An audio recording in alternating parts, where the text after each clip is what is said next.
something about baseball on the radio. Something about the way wood hits leather. A swing and a drive to deep left center. The way leather hits dirt. Can he make a play? Oh, my! The way a deep fly ball sounds like it's about to change history. High fly ball to center field. It's hit pretty well toward the wall.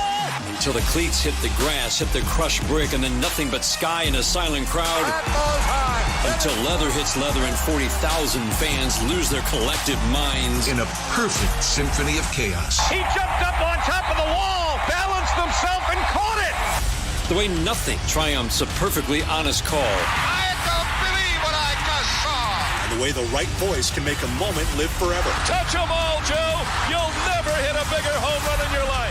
Outsiders may think this is just two teams. The ball, a bat, and a microphone. But no. For over 100 years, this has been the soundtrack of the American pastime. He struck it out looking. It's over. It's over. The Rangers have won the World Series. The soundtrack of summer. This is Major League Baseball on the radio. Right now on SiriusXM. All rise. Coming in 5. Get ready to play. 4. Get up. Get up. 3. Can you believe it? Put your seatbelt on. Wow. My goodness. Major League Baseball play-by-play is now on SiriusXM and the SiriusXM app. The NASCAR Cup Series is on SiriusXM. Let's go, man! We're back on the track Sunday, 2 p.m. Eastern. It's the Cookout 400 from Martinsville Speedway. Checker fly, baby. Yeah. On SiriusXM NASCAR Radio Channel 90 in the car and on the all-new SiriusXM app. Yeah. Get closer to everything that moves you wherever you are with the SiriusXM app. Let's make some smoke and drink some beer. Yeah. You love listening to baseball. You love talking about baseball, and so do we. That's why SiriusXM has the only channel on the radio dedicated to baseball 24/7. It's MLB Network Radio, SiriusXM Channel 89. News, opinions, passionate baseball talk from former players and GMs, plus interviews with players, managers, and executives, original specials, and much, much, much more. All baseball, every day, on your radio. If you can hear me right now, you've got MLB Network Radio, SiriusXM Channel 89, and on the SiriusXM app. You love listening to baseball. You love talking about baseball. You love yelling at your buddies about baseball because they love baseball, and so do we. That's why SiriusXM has the only channel on the radio dedicated to baseball 24/7. It's MLB Network Radio, SiriusXM Channel 89. News, opinions, passionate baseball talk from former players and GMs, plus interviews with players, managers, and executives, and much, much, much more. If you can hear me right now, you've got MLB Network Radio, SiriusXM Channel 89, and on the SiriusXM app. The most important person in sports is you, the fan. Let me tell you something. I'm a real fan. And your place for sports talk is Mad Dog Sports Radio, where your voice is heard all day long. I couldn't wait to get into the truck, turn on 82. Share the thrill of victory. The joy, the jubilation. I can't stop smiling. And the agony of defeat. When is this franchise going to realize people really care about this? Passionate sports fans call 888-MAD-DOG-6. You gotta love sports. Mad Dog Sports Radio, Channel 82, or anytime on the SiriusXM app. Wake up! Wake up, everybody! This is Steve Phillips from the leadoff spot on MLB Network Radio. Join me and former Major League Baseball players Eduardo Perez and Xavier Scruggs as we react to all the latest news and scores across baseball and have plenty of fun along the way. Steve, you were so right about that. I don't know if anybody else thinks we're funny, but I think we're funny. Why are you putting us or we into this? The leadoff spot, weekdays at 7 a.m. Eastern on MLB Network Radio, Channel 89, and on the SiriusXM app. Hi, this is Mike Tirico. The 2024 Masters Tournament is coming, and you can hear all the action on SiriusXM. It turned right into the cup for John Rahm. Masters Radio returns Monday, April 8th, with play-by-play coverage from Augusta National Golf Club beginning Thursday, April 11th. Rory McIlroy, 8 under par, 64. He's thinking Grand Slam. Hear the 2024 Masters on Channel 92 when you're in the car and on the all-new SiriusXM app. Fantasy Sports Radio is helping you win whichever fantasy sport you play. Right now on Channel 87 and on the all-new SiriusXM app. This slams a ball to right field. Way back. Way gone. Is Toronto Blue Jays baseball. Low rounding and heading for second to throw. In time. On the Sportsnet Radio Network.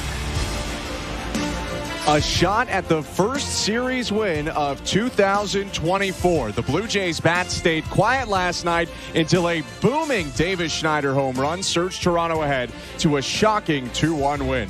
He's not in tonight, but the Blue Jays will try to capture some of that Schneider magic in the series finale. Hey, thanks so much for joining us tonight. I'm Ben Schulman alongside former Major Leaguer Chris LaRue. Show Ali is today's host and producer. Tom Young is our technical director.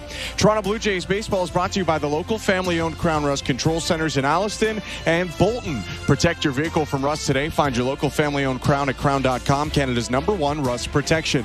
Strong pitching has been a big part of this series, and there's a good chance we'll see some again tonight. Chris Bassett looks for a bounce back from a shaky first start in St. Petersburg, while Houston's Christian Javier is trying to rebound from an up-and-down 2023 campaign. First pitch is next. You're listening to Blue Jays Baseball, streaming on the Sportsnet app, sportsnet.ca, and across the Sportsnet Radio Network.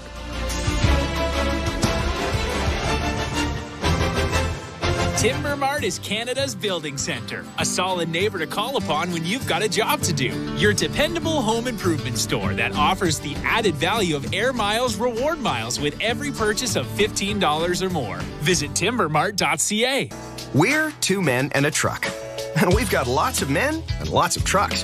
Whether you're planning a move to a new home or to a new office down the hall, big or small, we move them all.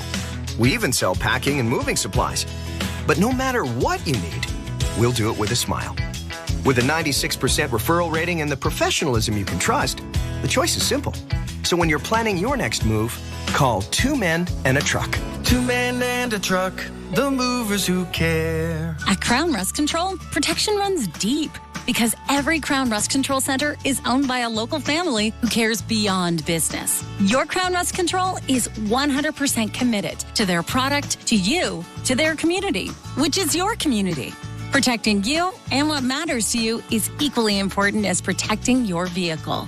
Did you know spring's the best time of year to protect your vehicle from rust? For a special spring offer, find your local family-owned Crown Rust Control Center at crown.com. Timber Mart always has plans to help you with your plans. Your home, your cottage, your garage, whatever needs your attention first, check the most visited spot on our website for ready-to-order plans to get the job done with Canada's building center. Visit timbermart.ca. The NBA playoffs are right around the corner, and you can hear the best matchups and wall-to-wall coverage on NBA Radio Channel 86. Driving through the rim, got there, lays it up and in! We're getting you ready for the postseason with our experts all day, every day. This is what playoff basketball is, man. This ain't about pretty stuff. Defensively, they have zero weaknesses. The NBA postseason starts April 16th, and your home for all the action is NBA Radio Channel 86 in the car and on the all-new SiriusXM app. Hey, baseball fans, the best 24/7 Hoops talk lives on NBA Radio as we get you ready for the stretch run of the season, only on Channel 86 and on the brand new SiriusXM app. Sportsnet Radio Network.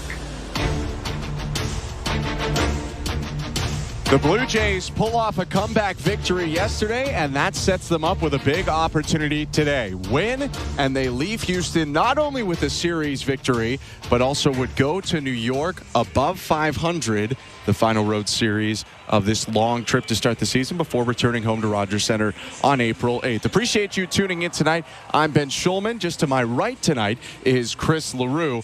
And Chris, they're going to turn to Chris Bassett, one of the veteran starters on this team, to try and guide the Blue Jays to victory, coming off what was a shaky, I said it a minute ago, a shaky first start of the season. Well, it was shaky in the second half of his start. The first two innings, he looked incredible. He was sharp. His sinker was well located. He struck out 5 guys through his first 2 innings. We mentioned that in the broadcast, that he looked very, very sharp. And then all of a sudden, you could see that sinker starting to have less command. And I think for him to have success, especially against this lineup, this is a very tough lineup, you have to start with the command of the sinker, and then he can go through the cutter, the curve, the sweeper. We love the slow curve. That's a great pitch. We mention that every time he throws it. But he has to work off that sinker first, and then he can start throwing those other pitches. For my money, I have about as much fun watching Chris Bassett pitch as anyone, with all the different pitches that he has in his arsenal. He'll be coming up in the bottom of the first inning. It'll be Christian Javier in the top of the first pitching for the Astros. Before that, let's go over to Show Ali, today's host. Thank you very much, Ben. Welcome back inside Before we check out the standings update, courtesy of Bet365, let's hear from Blair and Barker. The guys had a chance to catch up with Jays skipper John Schneider earlier this afternoon. How good is it to win a dramatic game? Yeah, I mean, it's huge. No hit. You hate having that happen, and it was tough sledding against Framber too. He was dealing. His ball was moving all over the place. A lot of ground balls. It could have been easy to just say, okay, this is going to be a tough 2 games, and the guys kept going at it. Huge swing from Schneid, obviously, big walk from JT to get to that point. But yeah, it is nice to kind of turn the page. How nice is it to watch Barrios self-correct and make an adjustment in game? Glove side, John, wasn't very good, right? I mean, that's where he's sort of, when he's really good and filthy, it's doing things glove side. And not having whiffs on the slurve glove side is a big thing. And then he self-corrects and adjusts that and starts throwing more arm side. How nice is it to watch that? Yeah, he's really in a good spot, when it comes to understanding what he's doing and who he is. You hit the nail on the head, Kev. He was trying to get the ball away to those righties. Obviously left one up to Altuve and just made an adjustment. Sinker was working, but it wasn't going where he wanted it. So he made the adjustment, got it in on those righties, worked the breaking ball off that. His changeup was good too, but he's, to watch him kind of evolve, the past year or so, like you mentioned, going back to 2022 to now, he's a really confident guy right now. It's a nice thing to have. Barrios holding it down for the Blue Jays, who ended up with a 2-1 win yesterday. They look for the series win at Minute Maid Park today. Before we check out the Bet365 standings update, here are the lineups. John Schneider's lineup is as follows. George Springer is batting leadoff. He is in right field. Vladimir Guerrero Jr. batting second. He's at first base. Bo Bichette batting third at shortstop. Justin Turner is DHing today. He is cleaning up. Dalton Varsho back in the field. He is in left field batting fifth. Alejandro Kirk is batting sixth behind the dish. He is catching today. Kevin Kiermaier is batting seventh. He's in center field. Isaiah Kiner-Falefa is at third base. He is batting eighth. Kevin Biggio batting ninth. He is at second base. The Astros lineup, Jose Altuve is at second base. He is batting leadoff. Yordan Alvarez is DHing today. He is batting second. Kyle Tucker is batting third. He is in right field. Alex Bregman at third base, cleaning up. Yanir Diaz is batting fifth. He is catching. John Singleton is at first base. He is batting sixth. Chas McCormick is in left field, batting eighth. Jeremy Pena is at shortstop. He is batting eighth. And Mauricio Dubon is in center field. He is batting ninth. As Ben said earlier, Christian Javier starts for the Astros. Before we get started, let's check out the Bet365 standings update. Download the Bet365 app for today's baseball odds and find out why it's never ordinary at Bet365. 19 plus, play responsibly. Ontario only. Let's check out the AL East. The Yankees lead the division at 6-1. They beat the Diamondbacks 6-5 in extras today. Aaron Judge hitting his first home run of the year. Alex Verdugo hitting his first home run as a Yankee. The Red Sox are 5-2 after a 1-0 win over the A's this afternoon. The Orioles are 3-2, though they are in action against the Royals right now after a 3+ hour rain delay. The Royals are leading the Orioles 3-0 in the top of the 8th inning. The Blue Jays are 3-3, of course, and the Rays, following a 4-1 loss to the Rangers earlier today, the Rays are now 3-4. Don't forget, we do have Jays talk after the final out. Blair and Barker have the postgame show all week long. They will take your calls after this one. All right, let's get you over to the guys calling all the action. Ben Schulman and Chris LaRue with today's call of Blue Jays at Astros. Thank you very much. Show the Blue Jays and the Astros still in their dugouts right now, but Houston about to emerge here with Christian Javier on the mound. Chris, we talked a little bit about Chris Bassett, but I guess another Chris of sorts, and Christian Javier will take the mound for the Astros. A 27-year-old who's been really, really good for the vast majority of his career, debuting in 2020. Coming off a tougher season, but had a great start against the Yankees to start the season this year.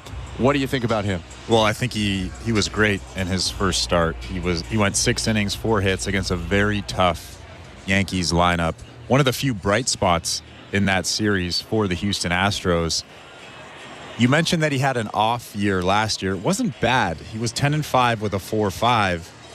He's a solid pitcher. He's one of those guys that has the high spin rate fastball. He won't overpower you with the velo, but it's almost like an invisible type of fastball, and the Blue Jays are going to have to be cognizant of that tonight.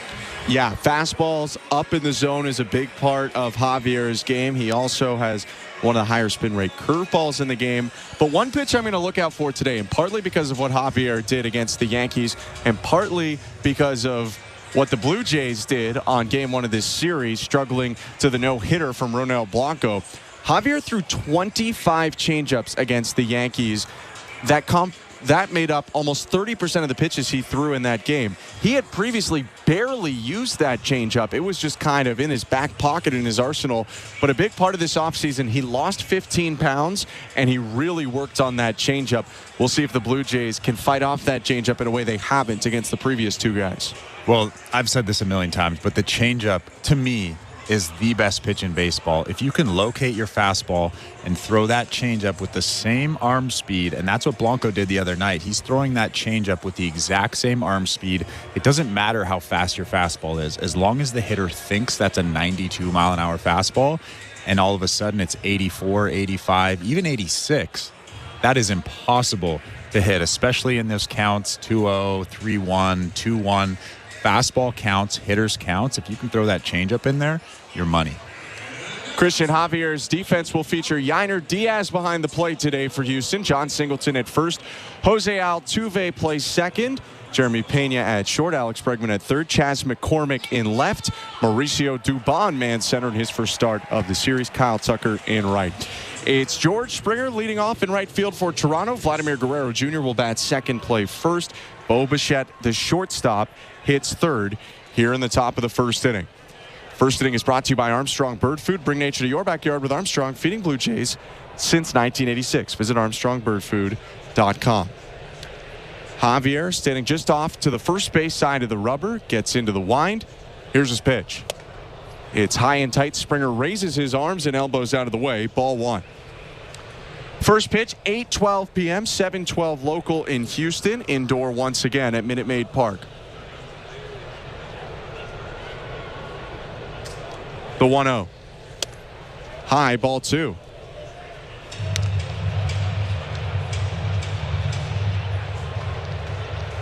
These two were teammates on the 2020 Astros. That was when Javier debuted and had an impressive 3.5 ERA in 10 starts. His 2-0. Fastball whizzed in there on the inside edge for strike 1. George Springer twisting his hips, stretching out a little bit before he steps back into the box. Springer has his pants hiked up, exposing the blue socks, blue sleeves underneath the gray jersey. The 2-1. Swing and a miss on that changeup. He'll throw it right on right. Did 8 times against the Yankees. Now 2 balls, 2 strikes. And you're right. Right on right. Another good pitch is the right on right changeup, and that was 80 miles an hour. That's about 12 miles an hour difference than his fastball. Javier standing like a statue on the mound. Now makes a motion, delivers home, and misses with his curveball. It's a full count. He does not move a muscle when he's up there. Doesn't have to look in for a sign. It's obviously all earpieces now, but he waits. He does give a slight nod here before the 3-2 pitch. Diaz sets up inside. The 3-2. Swing and a miss. Strike 3. Borderline pitch looked a little bit off the plate, but Springer chases for the first out. Yeah, Springer starting the season 3 for 22, but John Schneider said today he's not losing hope. It's still very early. 6 games into the season. Small sample size. Springer coming off a year in which he hit .258. Here's Vladimir Guerrero Jr., who hit .264 last year. 5 for his first 21 this season. The pitch. Outside, ball 1. Calling the balls and strikes today is Carlos Torres. Trip Gibson's at first. Charlie Ramos, man second, with Chad Fairchild at third.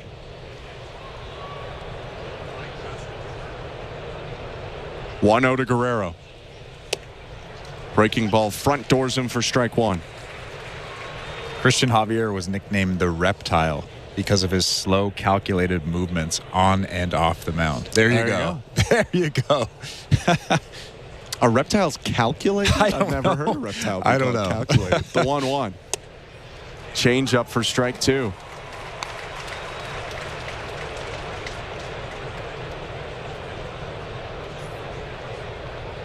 Guerrero pinwheels his bat. He rocks a red arm sleeve under his gray jersey. Pants hiked up like Springer's. The 1-2.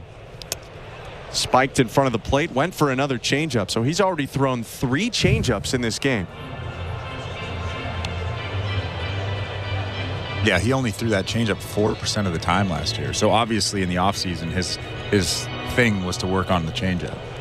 Well, Javier in 2022 was phenomenal. A 2.5 ERA in 30 games, 25 starts. Signed a big extension, and that ERA jumped up 2 runs last year. The 2-2. Guerrero hits it hard on the ground, but right at the shortstop Pena. He'll come up with it, throw over to first.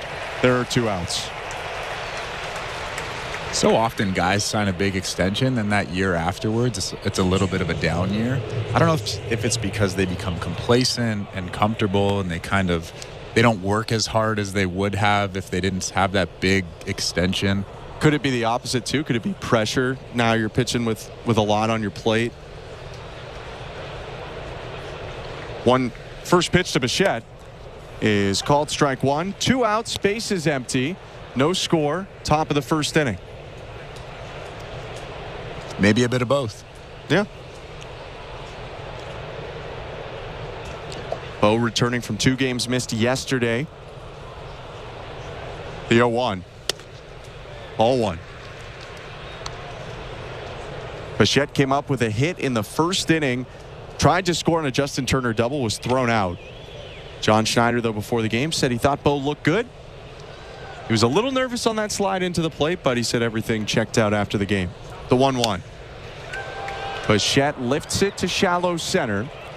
The center fielder Dubon holding off the left fielder. McCormick makes the catch and ends the inning. 1-2-3 for Javier in the top of the first. We'll go to the home half with Chris Bassett coming onto the mound for the first time. You're listening to Blue Jays Baseball, brought to you by your local family-owned Crown Rust Control Center, streaming at sportsnet.ca and the Sportsnet Radio Network.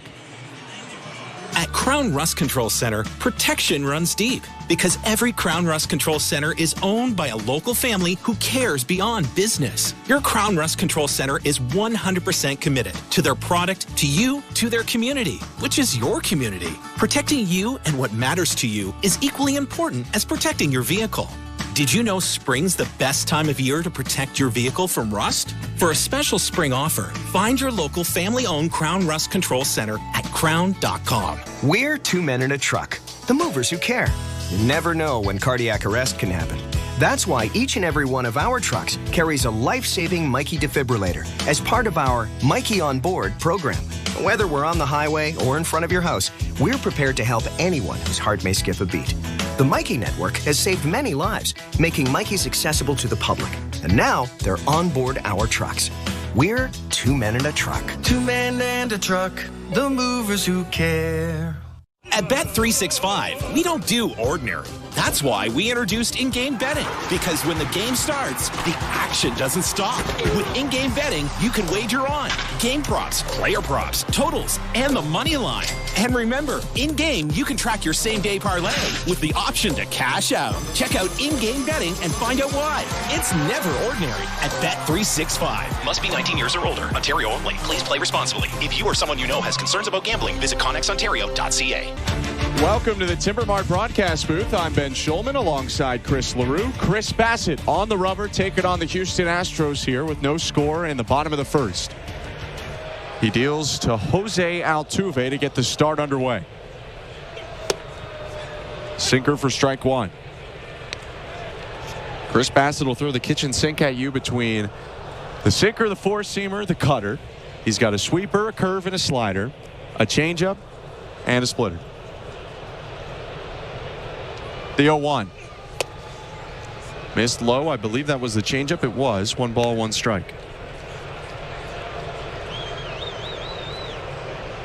Bassett in his start against the Yankees, or pardon me, the Rays to start the season. 5 innings, 6 hits, 5 runs, 4 earned, 2 walks, 6 Ks. 1-1. High with the cutter. 2 balls, 1 strike. And like we mentioned earlier, he was really good in those first 2 innings. He was locating his sinker, and I think that's the most important thing. If he can locate that sinker all game long, those other 8 pitches become that much more effective. His next offering, outside, 3-1. Yeah, in those first 2 innings against Tampa Bay, he struck out 5, didn't allow a hit. He did walk 1, but that was it. things kind of came apart for him in the third. His 3-1. Grounded foul, full count. He had to face a left-handed hitter, which well documented he has had a lot more success against right-handed hitters like Jose Altuve than left-handed hitters. Rortvedt singled. He hit Jose Caballero. And then there was an error on a would-be potential double play ball. Even if it was one out, that makes a difference. Brandon Lau comes up next, hits a grand slam. 3-2 pitch.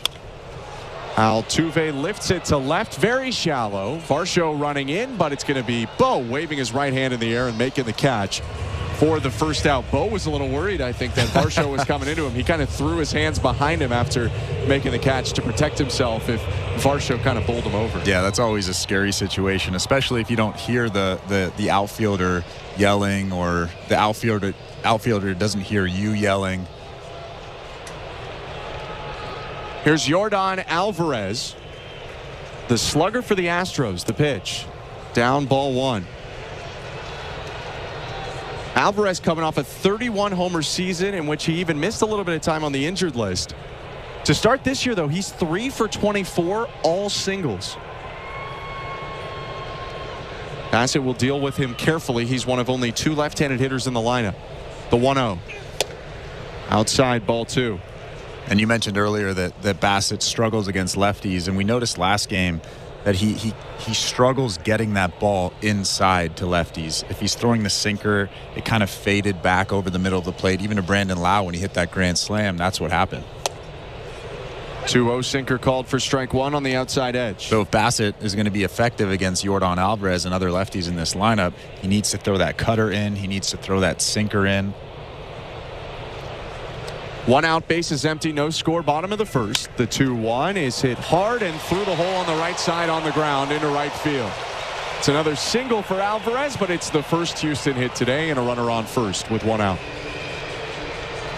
Yeah, it looked like a changeup that he just left over the middle of the plate. Yordan Alvarez didn't really get much of it, but he found the hole in right field. Defensively today for the Blue Jays, Chris Bassett works with Alejandro Kirk. Vladimir Guerrero Jr. at first, Kevin Biggio at second. Bo Bichette slots in at short with Isaiah Kiner-Falefa at third. Varsho, Kiermaier, Springer left to right in the outfield. Left-handed hitting Kyle Tucker steps in. Tucker batting nearly .320 so far this season in 6 games with 2 homers. Hit both of them in the series opener. The pitch, called strike one on the inside edge. Pardon me, I said 2. Bassett will face 3 left-handed hitters in this lineup. Alvarez and Tucker the usuals. John Singleton's a couple spots down. Funny thing about Bassett, though, who has struggled against lefties, he's dominated Kyle Tucker in his career. The 0-1. Hit well to right field. That's a base hit. Alvarez up to second. Springer will send it back in to keep Alvarez there. That's only the 3rd hit for Tucker in 21 at-bats now against Chris Bassett career. But right away I notice that he's throwing pitches right down the middle. That was a changeup, another changeup. He threw that changeup to Yordan Alvarez, and he throws the changeup there. Both of them were in the middle of the plate, both of them singles. So the Astros with some early traffic here, back-to-back singles to right, have made it first and second, 1 out, scoreless ball game, bottom of 1. The pitch to Alex Bregman's outside 1-0.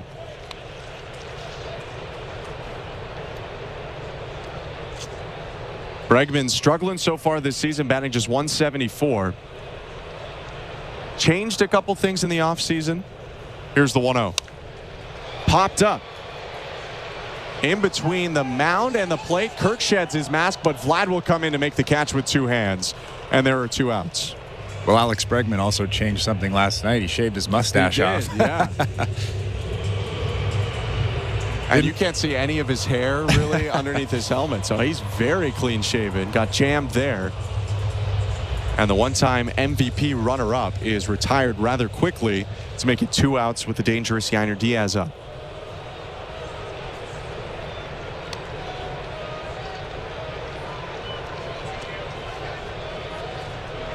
Coming into today, the only guy with as many hits in the American League as Yainer Diaz this season was Juan Soto. First pitch is pounded into the ground foul, 0-1.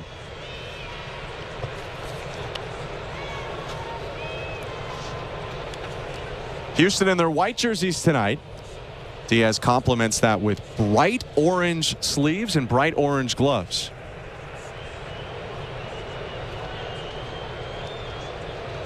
Catcher bouncing his front left foot for a moment. Bassett spins, throws to second. Alvarez back in time. Certainly not a stolen base threat, but you never know when you can pick up an extra out. Kevin Biggio was the guy coming over from second to cover. Biggio sets up behind the second base bag defensively. They shift to the pull. Here's the 0-1. Diaz takes. Ball one. And I know those Crawford boxes are pretty scary out there in left field, the short porch, 315. But I would love for Chris Bassett to throw that sinker in at least once during this at-bat. He needs to show that sinker in.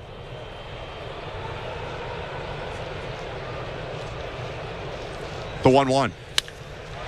Smoke to left field, a base hit. Varsho charging in. They'll go station to station as Alvarez puts on the brakes around third and heads back to the bag. 3 singles have loaded the bases, and left-handed hitting John Singleton comes up. And that was that sweeper that kind of just broke to the outside part of the plate. That's the reason why I said that you should show that sinker in, because Diaz was getting very comfortable during that at-bat. He was just looking outside every single pitch. And if you show that sinker in just once, he has to respect the inside part of the plate. Really, all the hits have been pitches generally over the heart of the plate so far. The 18th of the day for Chris Bassett is a splitter inside 1-0. Singleton making his first start of the series, playing in his 3rd game this year. He comes in at first base and spells Jose Abreu. The 1-0. Strike on the inside edge. 94 from Bassett. Don't see that all that often. It's 1-1. And John Singleton is a big boy. He is. He is. He's had an interesting professional career. Was with the Astros in the mid-2010s. Out of Major League Baseball for a long time. Came back in 2023. A 1-1 inside 2-1. And he threw that cutter inside up at the hands of John Singleton, and now that opens up the outside part of the plate. He can throw the changeup. He can throw that sinker away. That was a very, very effective pitch right there. Bassett reaches down to his right hip, goes to the pitch comm. He steps off the rubber and just kind of flicks his wrist. I don't even know why he fakes that throw over to third, but he seems to like to do it a lot. That's his first disengagement of the plate appearance. Bassett back on the rubber, quickly into the set. Glove above his belt, the 2-1. Hit well to left center field. Varsho will back up and make the catch to end the inning. A hard line out from John Singleton to left, strands the bases loaded. 3 hits, plate, no runs for the Astros, and there's no score going to the second. You're listening to Blue Jays Baseball, brought to you by your local family-owned Crown Rust Control Center, streaming at sportsnet.ca and the Sportsnet Radio Network.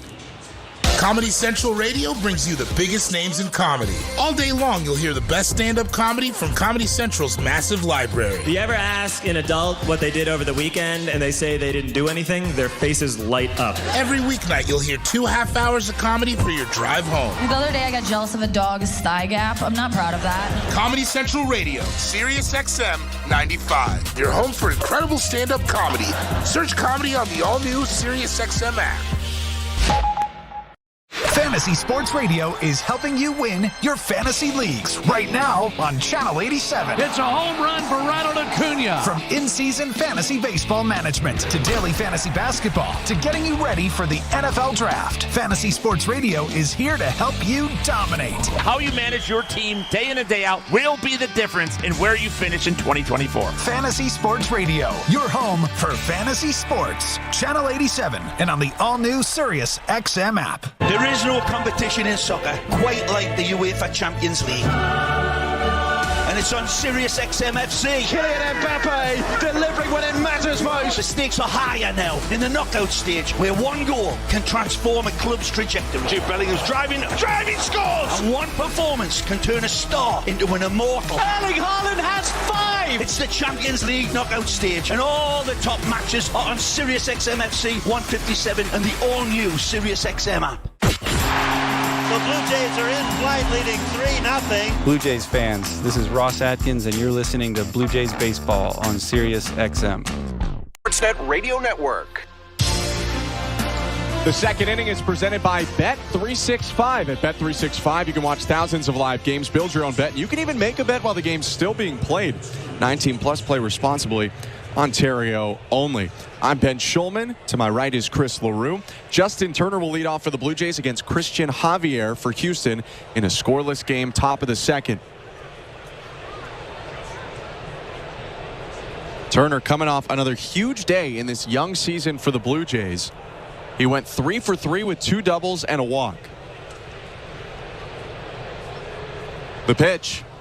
Right-handed hitter takes low, 1-0. And the biggest part of last night that I don't think enough people were talking about is that really tough walk against Josh Hader in the 9th inning. I know that Josh Hader might have been careful with him and pitching around him, but still a very, very good walk. The 1-0. Called strike. Well, moments after that walk, he was replaced, so he didn't get credit for the run. But Davis Schneider stepped up to the plate, hit a 2-run homer. There were 2 outs when he walked. If he had gotten out there, that would have been the ball game, and the Blue Jays would have lost 1-0. The 1-1. Bounced, 2 balls, 1 strike. Turner in general has been red hot as a Blue Jay. .350 average for Justin Turner. He had that big 4 RBI game in the finale against the Rays. He had that big game yesterday, and Blue Jays looking for more offense than they've gotten so far. They'll lean on him again today. The 2-1. Fouled off, 2-2. There are a lot of things that are unique about Justin Turner, his path to where he's come, and just when you watch him swing, I think he's got a unique swing, pine tar on his back. One of the things I like about his batting stance, his knees sometimes just seem to be like popping out all the time. He's moving around, leaning back. The 2-2. Turner fouls it off. I mean, there's about 8 things that I don't think a hitting coach would teach anyone, but they all come together as one of the more productive guys of the last 10 years. Well, he's definitely unique, starting with the beard, the hair, the stance, the big leg kick, the finish. Everything he does is unique, and I just love watching him play. The 2-2. Called ball 3 at the knees. Boy, did that look like a strike. But yikes. Sometimes when you've, I think the old adage was if umpires would say if Ted Williams took it, it was probably a ball. Well, that was a great pitch. Yeah, that 92. It's definitely a strike. That was definitely a strike. Turner stays alive, though. Full count pitch coming from the right-hander. Turner will loop it to shallow center. Dubon giving chase. Makes the catch right in front of his chest for the first out. And there's that changeup, a 3-2 changeup, right on right. If he's going to throw it in that count, he's going to throw it in any count. So the Blue Jays need to be careful of that tonight. 1 down, top of the second, no score. Left-handed hitter Dalton Varsho is up. Varsho had an impressive spring, batted .286, got on base a ton. Here's the first pitch. Breaking ball inside, ball 1. But he has struggled to start this season, batting just .118 through 5 starts. Got the day off yesterday, although pinch ran in the 9th, and played in left defensively. 1-0 outside. Yeah, he's another guy that John Schneider was talking about today. George Springer, Kevin Kiermaier, and Dalton Varsho, all guys that are clearly struggling, but it's only 6 games into the season. Dalton Varsho is doing some things right. 2-0 is high, 3-0. He's laying off that pitch up. He has a little bit better approach, I think, than he did last year. He's not trying to do too much, and those are all things that John Schneider was talking about today.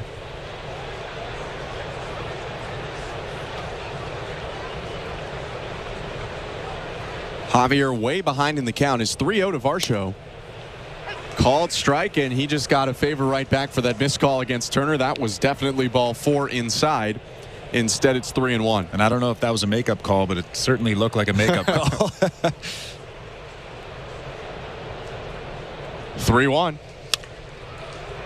Varsho shoots the ball down the left field line, slicing. It's down in fair territory. Varsho tears around first. He's headed to second. It's scooped up off the side warning track by McCormick, but Varsho stops at second and almost gives like a Queen's wave back to the dugout. And I'm talking royalty, not the band.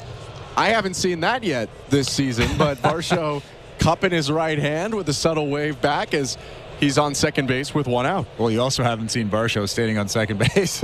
No, but usually it's like a common double celebration. Thing. I mean, maybe Turner didn't opt in, and he's had the majority of the doubles. Here's Varsho with a lot of speed on second. Alejandro Kirk at the plate. The pitch. Called strike one. Boy, was that outside. It is the huge sweeping breaking ball from Javier, and I can't imagine it's easy to call. But that pitch definitely not a strike.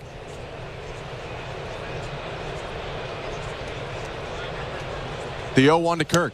High, ball 2. So if we're keeping count, what is that, 3 terrible calls already? Yeah, but if you do that, you're going to drive yourself crazy.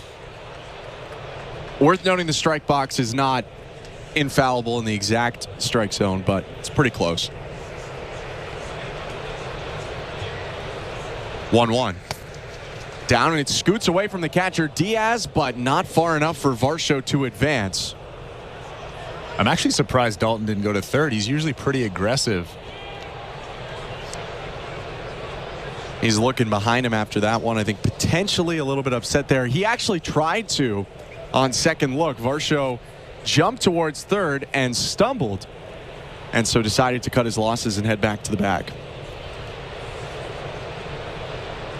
He's 4 or 5 steps off second, a little bit behind the bag as well. 2-1 to Kirk. Looper to left center. Dubon makes the call, gets under it, makes the catch. Varsho won't try to advance. There are now 2 outs.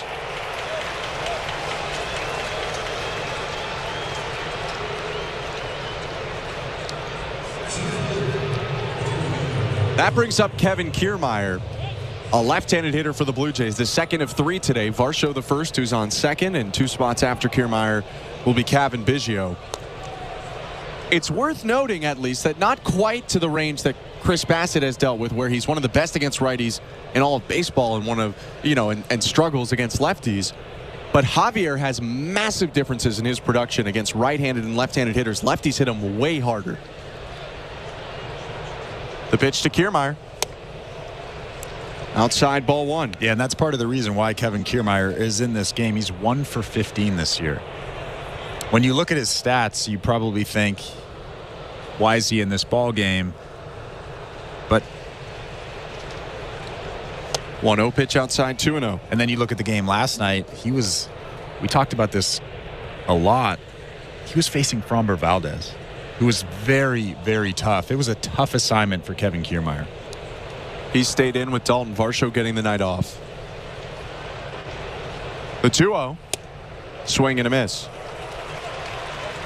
For Javier last season, right-handed hitters hit 189 off of him. Slugged a little bit, but not a ton. Left-handed hitters hit 273. The 2-1 pitch. High and outside, 3-1.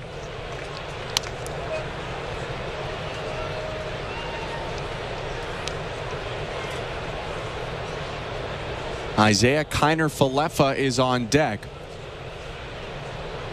Varsho on second, 2 outs, no score. The pitch. Swing and a miss. Got him to chase after the changeup just below the knees. Full count. 3-1 changeup. That is tough. It's confidence. And maybe not afraid to walk him knowing that there's a right-handed hitter on deck. I throw that thing again if I'm Javier. The right-hander in the set. Kicks and fires. It's a changeup, hit down the left field line. On the run, McCormick. Right up near the wall, makes the catch, and ends the inning. Kiermaier teases the Crawford boxes, but the Dalton Varsho double stranded. Scoreless, middle of the second. You're listening to Blue Jays Baseball, brought to you by your local family-owned Crown Rust Control Center, streaming at sportsnet.ca and the Sportsnet Radio Network. When you have an iconic look like Danny Jansen, picking new glasses can be tough. Too big, too small, too cool, too much, too 90s, too futuristic. I think I'm just going to stick with the originals. These are working just fine. He is really seeing the ball well. Your friends will do a double take when they see you in your Danny Jansen new blue replica jersey and glasses. And he's got some style. On Monday, April 29th, the first 15,000 fans will receive a Jano bundle. For tickets, visit BlueJays.com.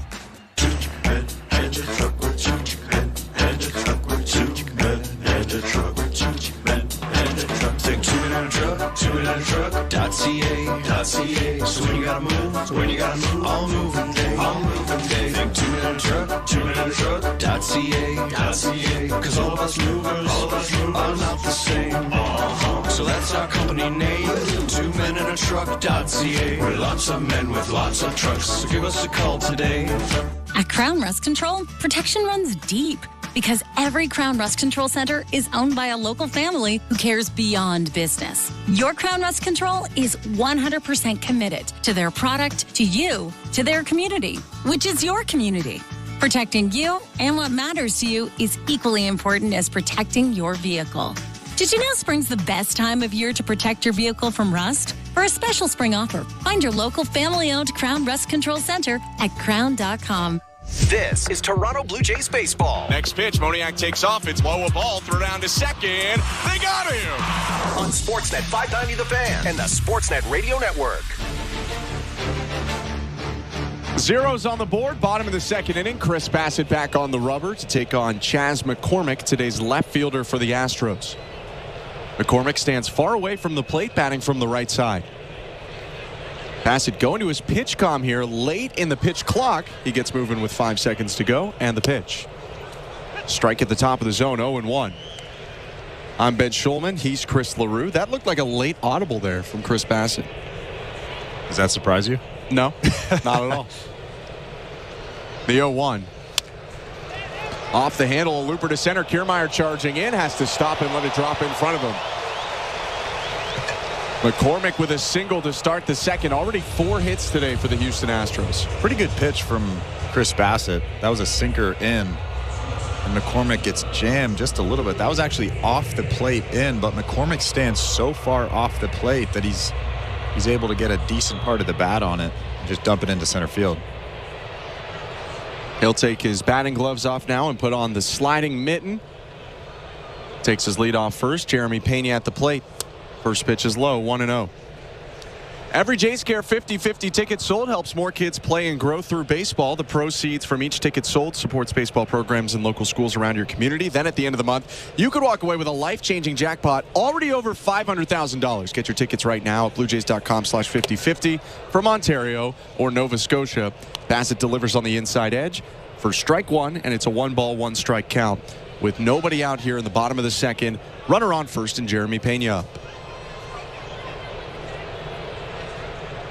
Pena smoking the ball so far, hitting .381 to start the year. The 1-1.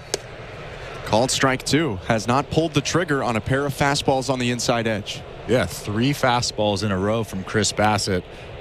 I would imagine he wouldn't throw 4 in a row, but you never know.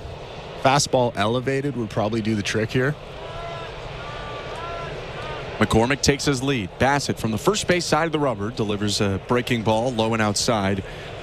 2-2. That's about right. You throw 3 fastballs in a row, and then you throw the super slow breaking ball. 72 on that one.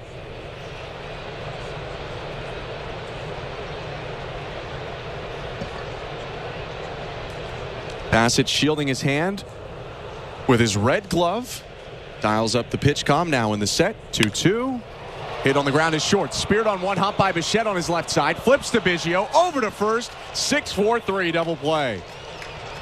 Beautifully turned by the Blue Jays. Bichette, Biggio, and Guerrero make it 2 outs in the bottom of the second. I think Chris Bassett got away with one there. He throws that slider right over the middle of the plate, and Jeremy Pena hit it very hard, but right at Bo Bichette. And he turns 2. That's a trio of guys who played all through the minors, or not all through, but most way through the minors coming up together. So they've done that a couple times before. Biggio, Bichette, Guerrero. Here's the pitch to Mauricio Dubon, called strike 1. After the double play, 2 outs, bases empty, bottom of the second inning, no score. First start for Dubon this season. He hit .278 last year. The 0-1, grounded foul, 0-2. First start this series for Dubon.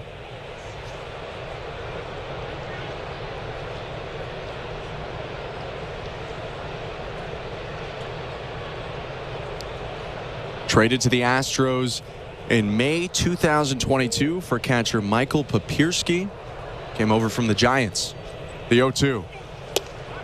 Outside, 1 ball and 2 strikes. Chris Bassett's talking to himself. He's really animated out there, always doing something with his hands. He always looks hurt, honestly. Like he's just always messing with something, and you always question what is going on out there with him. Wiggles out his right arm, gets onto the rubber. His pitch. Swing and a miss. Strike 3. Sets down Dubon on the curveball to end the inning. The hit is erased by a double play, and we're scoreless going to the 3rd inning at Minute Maid Park. You're listening to Blue Jays Baseball, brought to you by your local family-owned Crown Rust Control Center, streaming at sportsnet.ca and the Sportsnet Radio Network.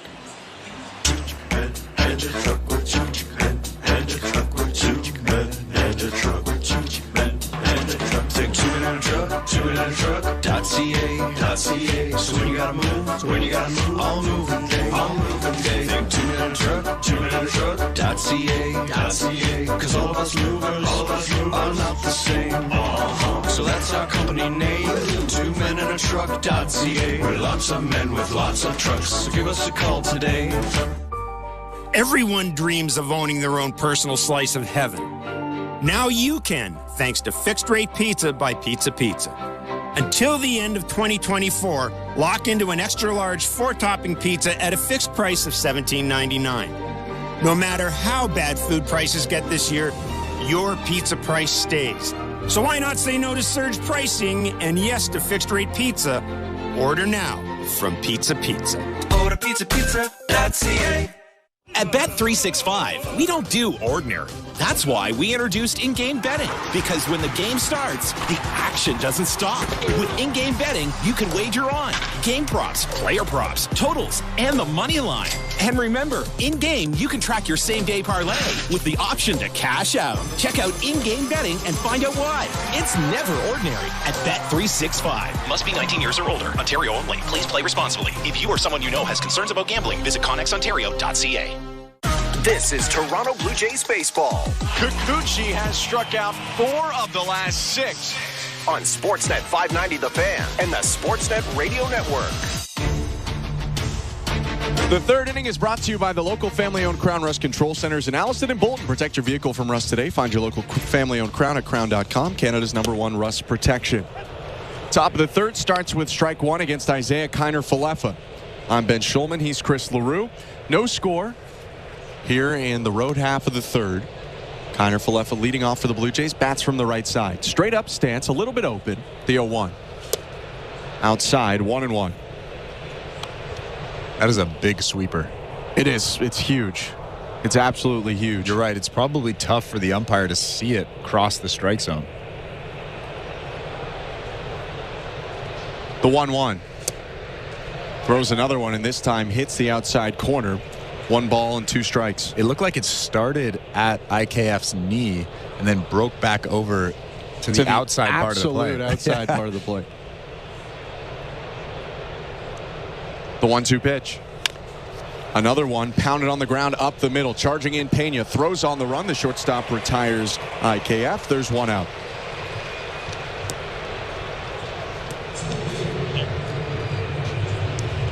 Here comes Cavan Biggio, the Houston native. Biggio, the second baseman today, batting from the left side.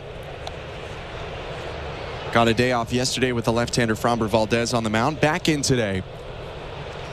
He started the 4 games this season prior that the Blue Jays have had against right-handed pitching.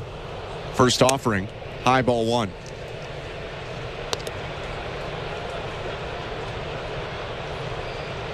Gray sleeves for Biggio under the gray jersey, white batting gloves.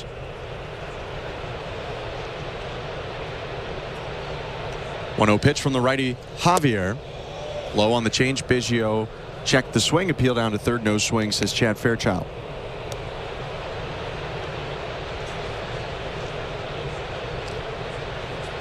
Cavan 3 for 15 to start the year. Homered in the opener for the Blue Jays. The 2-0. Downstairs, 3 balls and no strikes. And there's that 2-0 changeup again. Javier is not afraid to throw that thing in any count.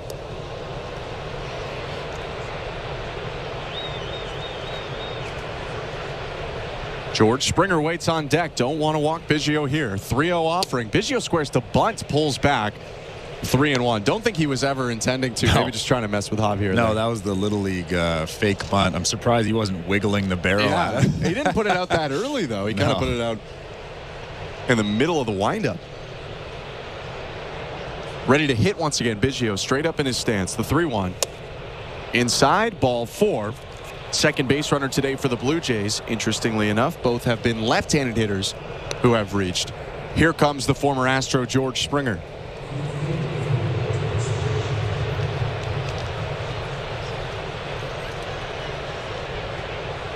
Springer sweeps his bat across the plate, twisting that back right foot into the box, taps the plate twice, and takes a deep breath.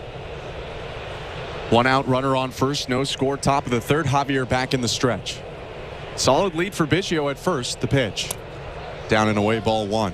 And if Javier is going to continue to throw him outside, there is a huge hole between first and second. George Springer, go the other way. Second baseman Altuve playing almost right behind the bag. Outfield shaded a little bit to the pole as well. The 1-0. Springer tags a ball to left center field. Racing back and making the catch in front of the track is McCormick for the second out. Solid contact by Springer, but just didn't hit it deep enough. And even though he didn't get a base hit there, that must feel good for him. That's his hardest hit ball in a while. Javier leaves that sweeper out over the middle of the plate, and Springer didn't miss it. McCormick just runs that thing down in the gap in left field. McCormick, a guy with a ton of range, played center field yesterday for the Astros. Springer, bit of a wry smile after that one. He'll head back to the dugout 0 for 2. Here comes Guerrero. Vladdy had a hit in the 9th inning yesterday to go 1 for 4. That snapped in 0 for 11 for Guerrero, though he did have some walks mixed in there. The first pitch. Swing and a miss. Strike 1. And that's got to be the new thing for Astros pitchers. Right on right changeups. You saw Blanco do it all night long to Vlad. They're probably opening up a hole because Vlad obviously doesn't like the right on right changeup. Javier throws one right there. Vlad swings right through it. 0-1 is a fastball upstairs. Throwing the changeup to a guy who's the same handedness as you, so a right on right or a left on left, in baseball convention is seen as a high risk pitch.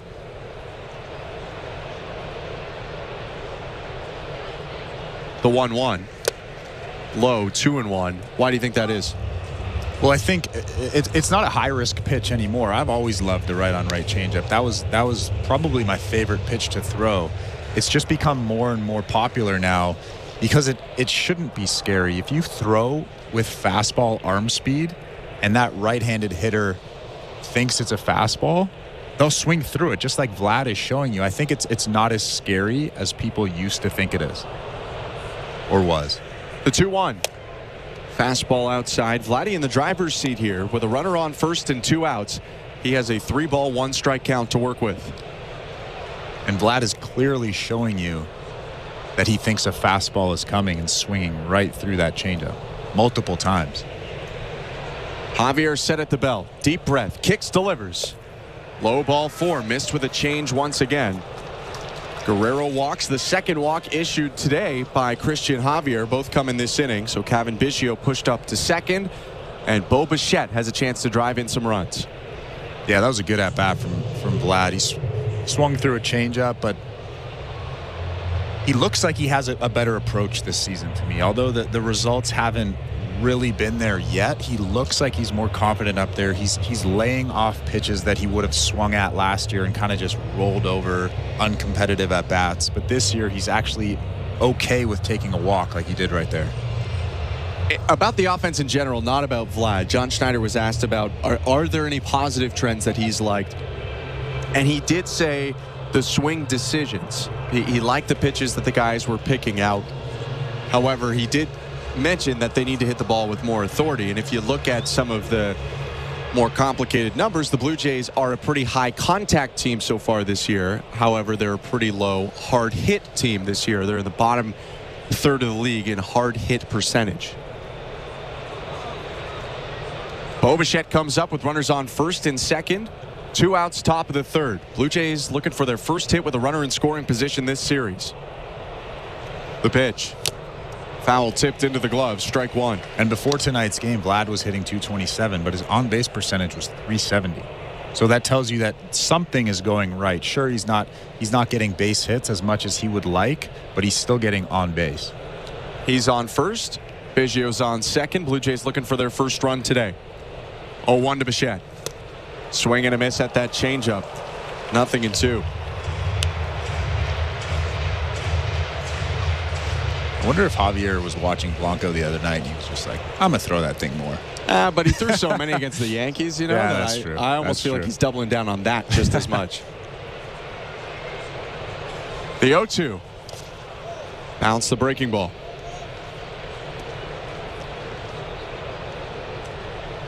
Well, I said the Blue Jays are hitless so far with runners in scoring position this series. This is only their 4th opportunity. Previously 0 for 3, and the only runs scored by Toronto in this series came with 2 outs in the 9th yesterday with a runner on first when Davis Schneider hit a home run.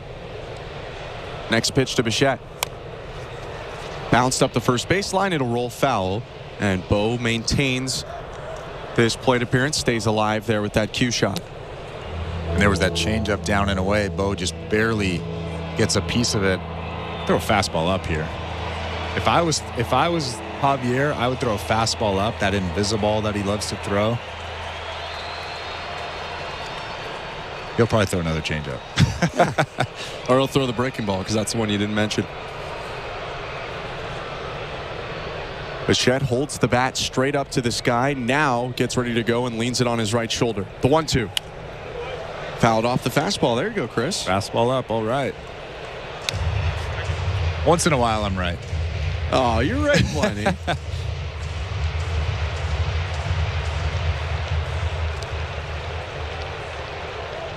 Javier leaning forward. Diaz going to the right thigh. The catcher presses the pitch calm for the side. Righty Javier in the set now. 1-2 again. Breaking ball popped up to first. Singleton jogs forward, makes the catch, and ends the inning. Blue Jays strand a pair of walks. We're going to the home half of the third in a scoreless ball game. You're listening to Blue Jays Baseball, brought to you by your local family-owned Crown Rust Control Center, streaming at sportsnet.ca and the Sportsnet Radio Network. Hear the Masters exclusively on SiriusXM. Hi, this is Mike Tirico, and there's nothing like the Masters. Rory McIlroy, he's thinking grand slam. The beauty of the azaleas, the passion of the patrons, and the best golfers in the world vying for a green jacket. It turned right into the cup for John Rahm. It all makes for one of the most iconic weekends in sports. Join me for live coverage of the Masters beginning Thursday, April 11th on Masters Radio, Channel 92, and on the all-new SiriusXM app. Are you regretting eating that gas station hot dog? Yeah, we know. We've been there too.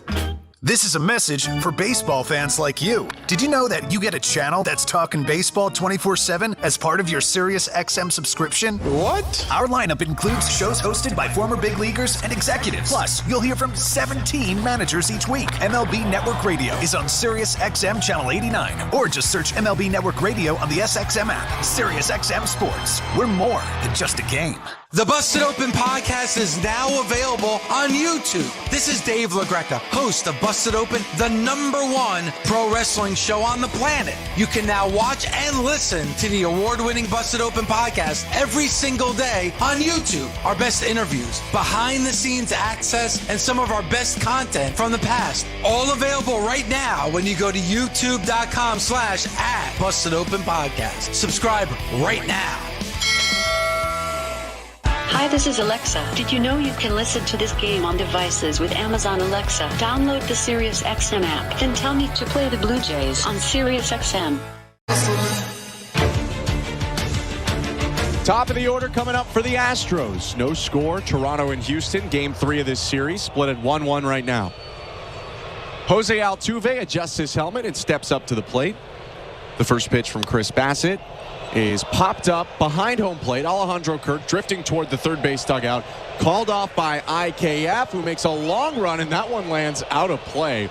Boy, was that awkward. IKF was kind of snaking his way right and left running in. Not sure where Kirk was going in general. He was moving toward the third base dugout. That ball landed like straight behind the plate, and he's chuckling with Altuve about it right now. Yeah, Kirk is obviously having a good time with Altuve.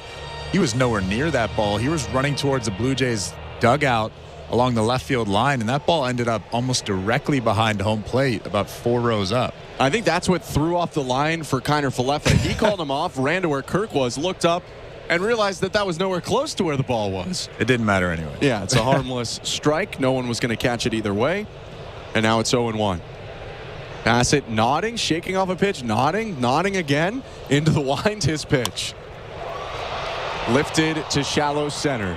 Sprinting in Kiermaier, puts both arms out to make the call and makes the catch. 1 out. Jose Altuve slammed his bat down on the ground and reacted like he missed that pitch, and that was a 93-mile-an-hour fastball right down the middle, and he popped it up, and I can guarantee you he missed that pitch. Yeah, and that's the sinker that breaks in towards the right-handed hitter too. Here's Yordan Alvarez. Picked up a single first time at the plate. Pitch to the left-handed hitter inside, ball 1. Alvarez is just a scary guy, I would imagine, to look at from the mound. 6'5", 225. 1-0, foul tipped. Right into the glove of Kirk. It's 1-1. He's a guy, Davis Schneider electrified the Blue Jays world in 35 games last year. He kind of had a Davis Schneider-like emergence in half a season in 2019. The 1-1. Outside 2-1. In his rookie campaign at 22 years old, he hit 27 homers and drove in 78 in 87 games. A 50-homer pace as a rookie. The 2-1. Blasted to right center field. Kiermaier going back. It's out of here. First of the year for Yordan Alvarez. 1-0 Houston. And that is impressive. Yordan Alvarez just took that fastball that was on the black on the outer part of the plate and crushed it into the right center gap in that bullpen in right center. He is one powerful dude. Alvarez using all of his strength here, and left-handed hitters continue to be a problem. Chris Bassett surrendering a home run here to Yordan Alvarez, and now we'll have to face another tough left-handed hitter in Kyle Tucker. And that was actually a good pitch. That was all Yordan Alvarez. Chris Bassett would probably throw that pitch in the exact same spot again if he had another chance. Just did to Kyle Tucker, and it was called strike 1. So now it's 1-0 Houston. Bases empty, bottom of the third inning. 1 out with Tucker at the plate and Bregman on deck. Bassett into the wind, kicks and delivers. Breaking ball lands inside, 1-1. That's the first extra base hit of the season for Alvarez. It's really only a matter of time before this guy heats up. 1-1 pitch. Off the handle, a bloop to left field that drops in front of Dalton Varsho. That's a little bit of tough luck for Chris Bassett. That one came off the bat at just 70 miles an hour, but for Tucker, it's the second hit of the day. And again, that was actually a good pitch. It was a cutter in on the hands of Tucker, and Tucker just basically just shows his strength and dumps it behind Bo Bichette in left field. Alejandro Kirk out to the mound. Welcome to the Timber Mart broadcast booth. Collect air miles on your next home improvement buys at Timber Mart. And hey, make it a double play by scoring even more air miles when you purchase with your Timber Mart credit card. For details, visit Timber Mart, Canada's Building Center. Alex Bregman's 0 for 1. He popped out in the first inning. He steps into the righty batter's box with a runner on first, 1 out, and 1 run in this inning for Houston. It's 1-0 Astros, bottom of the third. The pitch. Low ball 1. Had briefly mentioned right before he popped out that Bregman's made some adjustments from last year. One of them, according to television analyst for Houston, Jeff Blum, is that he's crowding the plate more. 1-0, low, 2-0. Something that Blum had told Blair and Barker a couple days ago he did earlier in his career. Got away from it a little bit, but now is going to challenge guys to go inside and see if he can beat them on middle-in pitches. The 2-0. Low ball 3. And he still had an okay year last year. He had 25 homers with almost 100 RBIs. He had a good year last year. But he did hit 262, so I'm assuming that he probably wants to be around 290, 300. I mean, this is a guy that in 18 and 19, 3-0, runner goes, pitch a strike, throw down to second, safe. Biggio peering toward the Blue Jay dugout. It was close.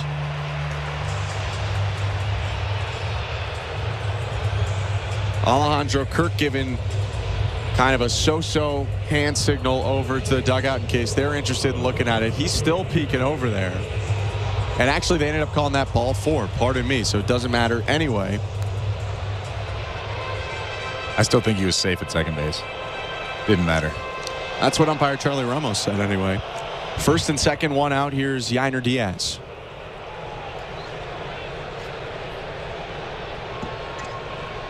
Right-handed hitter, the pitch.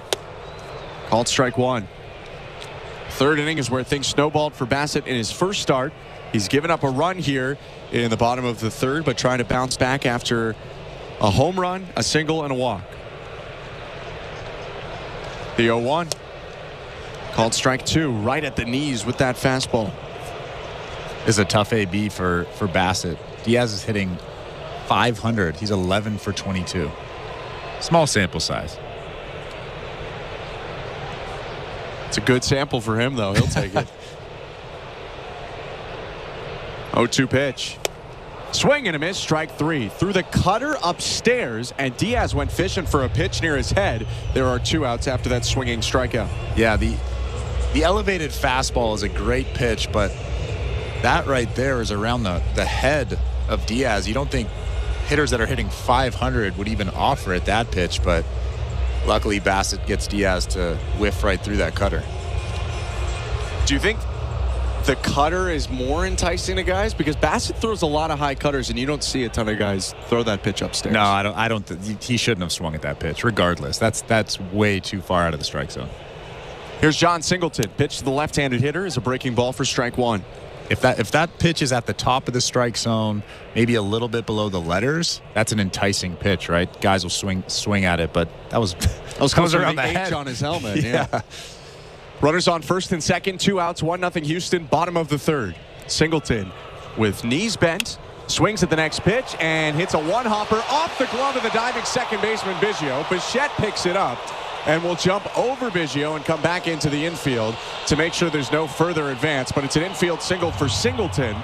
Tucker up to third, Bregman up to second. Bases loaded for the second time in this game for the Astros. And that was such an important play from Cavan Biggio. If he doesn't make that diving play and even stop the baseball just a little bit, Tucker's coming around third. You can see the third base coach there waving him.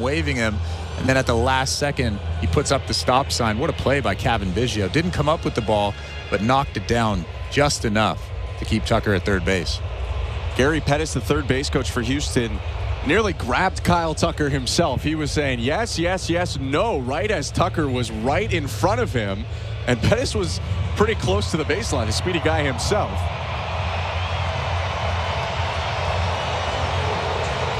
Meeting on the mound briefly. And now the Blue Jays will assume their defensive positions once again. The infield had come in to talk with Bassitt. So the bases are loaded here. 2 outs, bottom of the third, 1-0 for Houston. Chas McCormick is up, batting from the right side. Bassitt's 51st pitch of the day. Called strike 1, 95 on the heater. The quickest pitch he's thrown so far. I like it. I like the velo. He should stay there. Bassett's more of a 92, 93 guy. Probably skewing towards 92. McCormick pinwheels the bat. Must have been 5 times. Now he's ready. The 0-1. Slider for strike 2. What a pitch there from Bassitt right on the top of the zone at the outside edge. You think he should throw that cutter at the head? Seems to work. Seems to work. Got a couple pitches to work with. Tucker with a leadoff third. You got to be careful bouncing things here as a wild pitch likely scores a run. The 0-2. Threw a high cutter. He actually did, but it was a check swing by McCormick. Wasn't quite as high. I think McCormick would have been forgiven a little bit more easily for swinging at that pitch. He laid off though, so it's 1 ball and 2 strikes. Minute Maid Park getting loud. Bassett with a deep breath. The 1-2. Breaking ball, sails a little bit. That's high ball 2.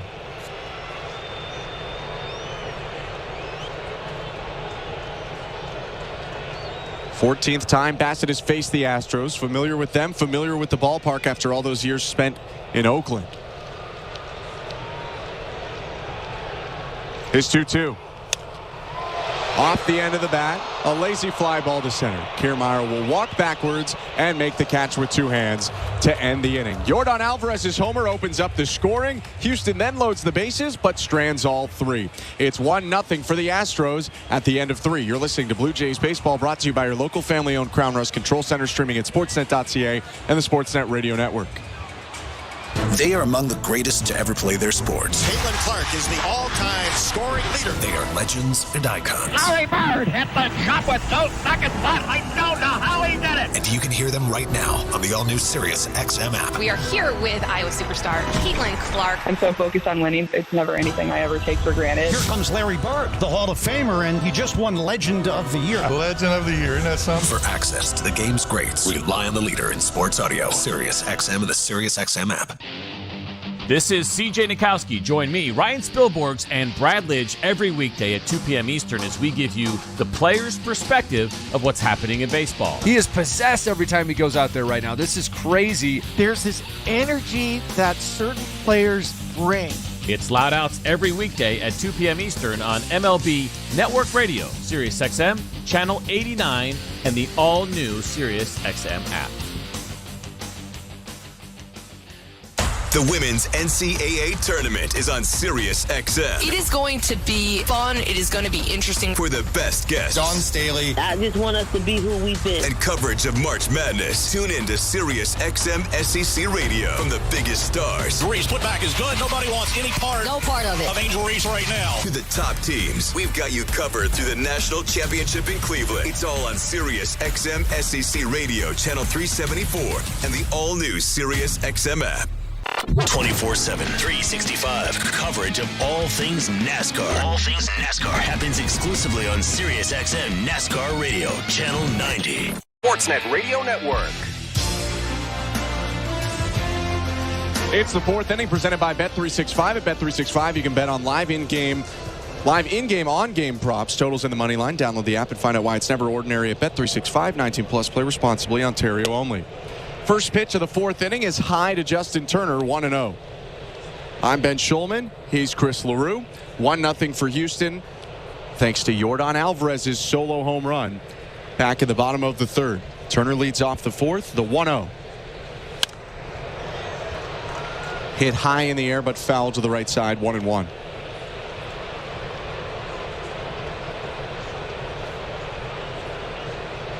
Blue Jays have just 1 hit so far in this game, walked twice.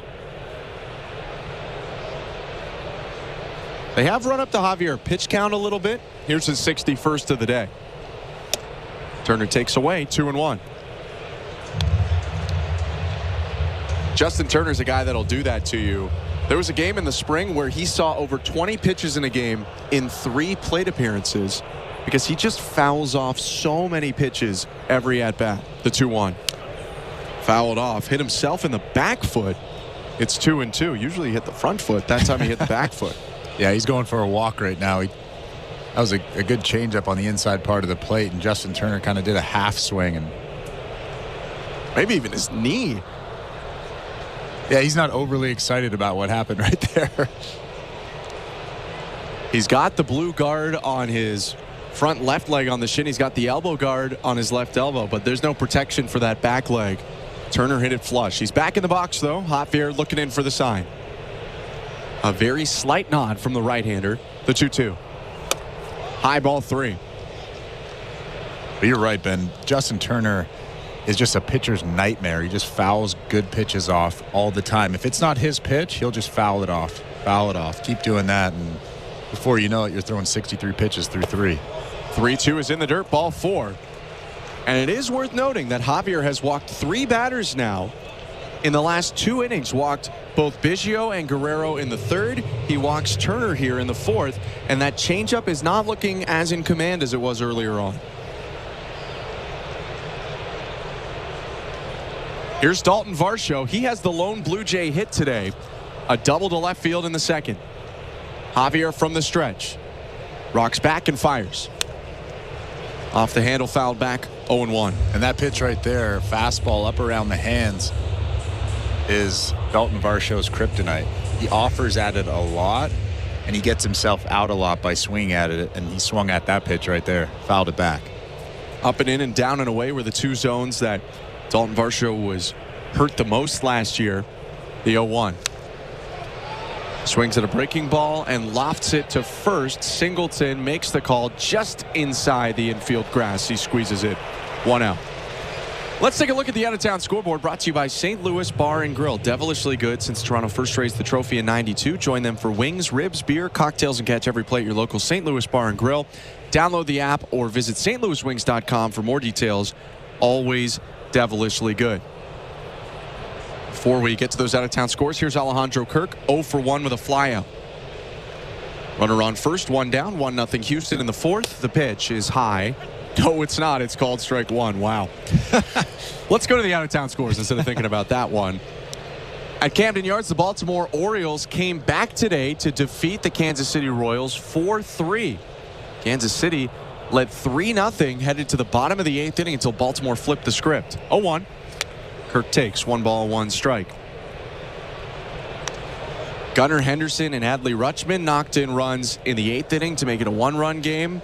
And then James McCann, one of the few veterans on that team, came up with a 2-run single to score Ryan Mountcastle and Cedric Mullins to win the game 4-3. The 1-1. Kirk hits a sharp ground ball to short. This should be 2. Pena flips to Altuve for 1. Soft throw over to first in time. And that will end the inning. 6-4-3 double play ends the inning. And our check on the St. Louis Bar and Grill out-of-town scoreboard. Middle of the fourth, it's 1-0 Houston. You're listening to Blue Jays Baseball, brought to you by your local family-owned Crown Rust Control Center, streaming at sportsnet.ca and the Sportsnet Radio Network. We're 2 men and a truck. And we've got lots of men and lots of trucks. Whether you're planning a move to a new home or to a new office down the hall, big or small, we move them all. We even sell packing and moving supplies. But no matter what you need, we'll do it with a smile. With a 96% referral rating and the professionalism you can trust, the choice is simple. So when you're planning your next move, call 2 men and a truck. 2 men and a truck, the movers who care. At Crown Rust Control Center, protection runs deep because every Crown Rust Control Center is owned by a local family who cares beyond business. Your Crown Rust Control Center is 100% committed to their product, to you, to their community, which is your community. Protecting you and what matters to you is equally important as protecting your vehicle. Did you know spring's the best time of year to protect your vehicle from rust? For a special spring offer, find your local family-owned Crown Rust Control Center at crown.com. At Bet365, we don't do ordinary. That's why we introduced in-game betting. Because when the game starts, the action doesn't stop. With in-game betting, you can wager on game props, player props, totals, and the money line. And remember, in-game, you can track your same-day parlay with the option to cash out. Check out in-game betting and find out why. It's never ordinary at Bet365. Must be 19 years or older. Ontario only. Please play responsibly. If you or someone you know has concerns about gambling, visit connexontario.ca. This is Toronto Blue Jays baseball. It's Ernie Clement with the RBI single. 1-0 Toronto. On Sportsnet 590 The Fan and the Sportsnet Radio Network. Welcome to the Timbermark broadcast booth. I'm Ben Schulman alongside Chris LaRue. 1-0 Houston, bottom of the fourth. Chris Bassett has had a tough first 3 innings to work through, but he's only given up 1 run. He'll get 8-9-1 in this inning. Pena, Dubon, and Altuve. Here's the pitch. Pena takes inside, 1-0. Pena, a third-round draft pick of the Astros, debuted in 2022 and had just about as good of a year as you could ask for. 22 homers, hitting the 270s, Gold Glover, World Series MVP. 1-0 is waved at and missed. Pena stepping over the plate as he missed on that curveball, 1-1. Yeah, Pena way out in front of that ultra slow curveball that Chris Bassett throws. The 1-1. Foul tipped into the glove. It's 1-2. Jeremy Pena kind of staring out at Chris Bassett, probably trying to figure him out, like, what are you going to throw next? Just the kitchen sink. Tough matchup for a young shortstop in his third year in the major leagues. Pena has eye black on and an orange elbow pad. The 1-2. Fastball right over the heart of the plate, strike 3. Pena started to turn to the wrong dugout to walk back. He's all sorts of mixed up right now. That's the third Bassett strikeout of the day. And before he threw that pitch, Jeremy Pena was staring out at Chris Bassett, kind of trying to figure him out. And then Chris Bassett threw a fastball right down the middle of the plate that Jeremy Pena didn't even offer at. You could tell that Jeremy Pena was all sorts of messed up during that at-bat. First pitch to Mauricio Dubon's outside, 1-0. Dubon's a versatile guy playing center today. The 1-0. Called strike. 1-1 count, 1 out. Bases empty, bottom of the fourth, 1-0 Houston. Dubon played a ton of second base for the Astros last year, although he's in the outfield today. He was Altuve's replacement. The 1-1. Swing and a miss. And Bassett's ahead in the count. Dubon was so good at multiple spots, both playing in the outfield and the infield, that he won the utility player Gold Glove last year in the American League. High cutter on the 1-2 is way too high. 2 balls and 2 strikes. And Chris Bassett calming himself down, kind of doing the LeBron James, pushing down at the ground, saying, calm down, take it easy. Not the exact same, but similar. Hard to imitate LeBron. 2-2. Down and away, 3-2. For what it's worth, Chris Bassett, back in 2011, was a 16th round draft pick by the White Sox out of Akron, where LeBron James is from. He's not from Akron, Bassett, but he did play for the Zips in college. 3-2. Fastball fouled off.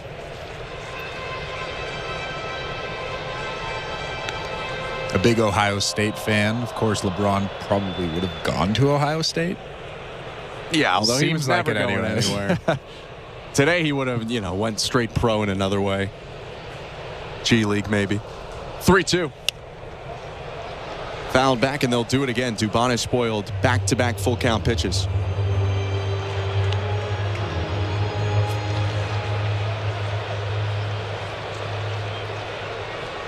Bassett's a huge college basketball guy himself.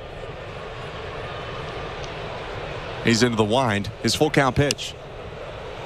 Fouled back again. At spring training, he was walking through the clubhouse. So, Chris, who do you got in your bracket? Stops, he goes, well, I have 3. And one of them I got UConn, and one of them I got North Carolina. I forget the third. I want to say Houston. The 3-2. Soft ground ball to short. Picked up by Bo. He'll hurry the throw over to first and make it there in time. 2 outs. So you're saying only one of those brackets is still in play? As far as I'm aware, yeah.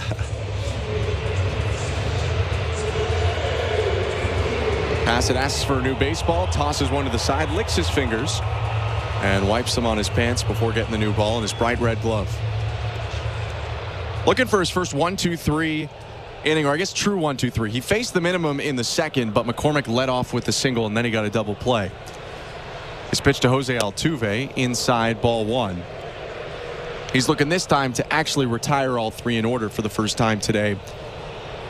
With a manageable pitch count here with 2 outs and the bases empty in the bottom of the fourth. Altuve's 0 for 2, but the guy on deck, Yordan Alvarez, had a solo homer to give the Astros a 1-0 lead. The 1-0, inside, 2-0. That was Bassett's 70th pitch.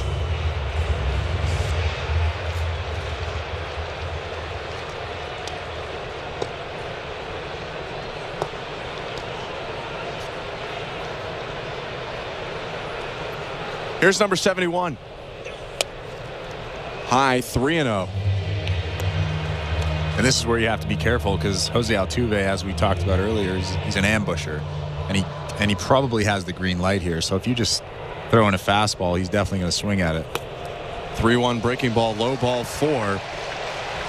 By not going after Altuve, though, he walks him to bring Yordan Alvarez to the plate, who's 2 for 2 with a single in the first and a solo home run in the third.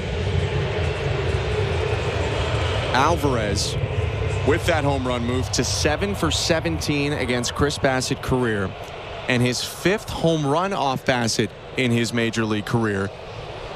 He's only been in baseball since 2019. The pitch. Called strike 1. Well, we know he can definitely hit the fastball away. We saw that in the last at-bat. So if I'm Chris Bassitt, I'm going fastball in, something soft away, and I'm just going to stick to that plan and let Yordan Alvarez try to get himself out. Runner on first, 2 down, 1-0 Houston, bottom 4. The 0-1. Slide step and a pitch high and tight. That ball evens up the count at 1-1. For Alvarez, that 5th homer off Bassitt is the most that he's hit off any pitcher in his major league career. Broke a tie with A's starter Paul Blackburn. Entered this game with Bassitt and Blackburn both having given up 4 to Alvarez. 1-1 is outside. That looked like the splitter.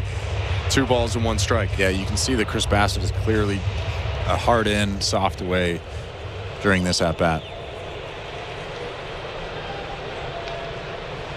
Vlad a step off the bag at first, holding on Jose Altuve. Bassitt's going to step off and just fake a throw over there.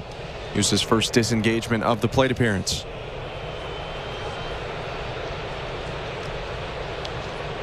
He's in the set. And the 2-1. High with the fastball, ball 3. Should Alvarez walk or reach it another way? Kyle Tucker is on deck. Tucker also 2 for 2 against Bassitt today.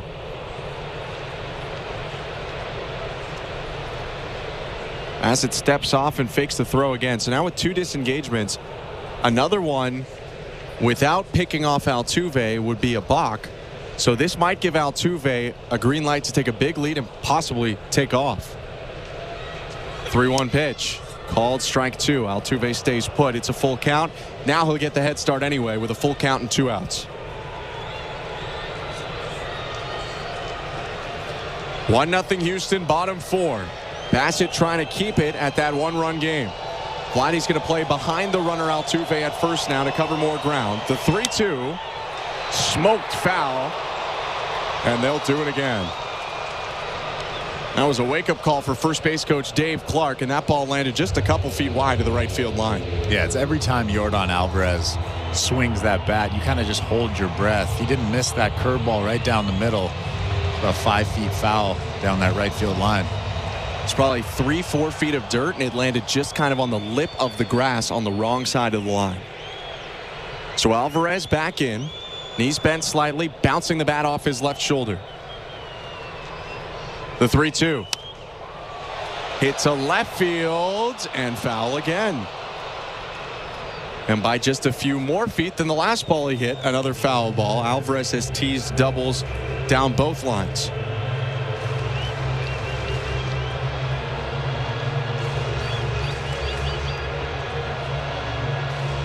And this is where you mix in that changeup, something that looks like a fastball. Throw that thing right down the middle. Alvarez will swing right through it or roll over to second base. Nate Pearson warming up for the Blue Jays. It's just the bottom of the 4th inning. Houston leads 1-0. 3-2, 2 outs. Altuve will get a running start from first. The 80th Chris Bassitt pitch today. Hammered to right field. Springer going back. It's off the wall. George picks it up and tosses it back to the cutoff man Biggio. Altuve coming to the plate. The throw off line. It's an RBI double for Yordan Alvarez and a 2-0 Houston lead. And that actually was a split finger right down the middle. Yordan Alvarez was a little bit out in front, but he's so strong. He just keeps the barrel bat kind of back and kind of flicks the bat at it. And he hits that line drive that hits off the right field wall about 5 feet from getting out of here down that line. Man, he's so strong. Second run batted in by Alvarez today. He only missed the homer by a few feet. That hit probably 2/3 of the way up the wall. He actually hit that ball even harder than he hit his 420-foot home run. First pitch to Tucker, ripped foul, 0-1. So 2-0 Houston. Runner on second, bottom of the 4th inning, and 2 outs. To be out in front and be able to keep the barrel back and just kind of flick the bat at it and do that. He's a special player. Guy who's been an MVP finalist before. The 0-1. Loop to left field. Varsho coming in. Dives, and he made the play. Dalton Varsho takes one away from Kyle Tucker, but the Astros score on Yordan Alvarez's RBI double. 2-0 Houston, headed to the 5th. You're listening to Blue Jays Baseball, brought to you by your local family-owned Crown Rust Control Center, streaming at sportsnet.ca and the Sportsnet Radio Network. Merging influences from Afropop to chamber music, Vampire Weekend helped reshape the sound of indie rock and alternative. As their 5th album, Only God Was Above Us, arrives, hear the story behind it. I just started playing this riff. This had the feel of a good, simple pop song. Alongside nearly 2 decades of indie classics. Vampire Weekend Radio, for a limited time starting Friday on Channel 35 and the SiriusXM app. Fantasy Sports Radio is helping you win your fantasy leagues right now on Channel 87. It's a home run for Ronald Acuna. From in-season fantasy baseball management to daily fantasy basketball to getting you ready for the NFL Draft, Fantasy Sports Radio is here to help you dominate. How you manage your team day in and day out will be the difference in where you finish in 2024. Fantasy Sports Radio, your home for fantasy sports. Channel 87 and on the all-new SiriusXM app. Blue Jays fans, your manager, John Schneider, joins MLB Network Radio's Power Alley every other Wednesday at 11 a.m. Eastern. I got all the confidence in the world in Joe Romano. I've known him for a long time. I know his demeanor. And I always say, when you're talking about a closer giving up a couple runs in the 9th inning, it's just so much more magnified than a starting pitcher giving up a 2-run homer. Managers at the mic on MLB Network Radio, SiriusXM 89 and the SXM app. In season or out of season, the #1 place for college sports is SiriusXM College Sports Radio, Channel 84. Radio Network. The 5th inning is brought to you by Desjardins Insurance, helping Canadians through it all. Desjardins Insurance, insurance with a heart so big it shows. Visit Desjardins.com/heart today. Kevin Kiermaier leads off the 5th, takes ball 1, and we're underway. 2-0 for Houston over Toronto. Yordan Alvarez added to the Astros lead with an RBI double in the bottom of the 4th. Christian Javier still on the mound for the Astros. The 1-0. Low, 2-0. I'm Ben Schulman with the former Major Leaguer Chris LaRue. Blue Jays have not scored against an Astros starter in this series. 20 2/3 scoreless innings for their starters so far. The 2-0. Kiermaier fouls it straight back. 2 balls and 1 strike. They don't need to score against a starter because the bullpen is 0-5. Careful what you wish for. Blue Jays did pull a rabbit out of the hat yesterday with 2 outs in the 9th, trailing 1-0. Davis Schneider hit a home run to give the Blue Jays a 2-1 lead that they would hold. The 2-1 pitch to Kiermaier is hit well but foul. 2 balls, 2 strikes.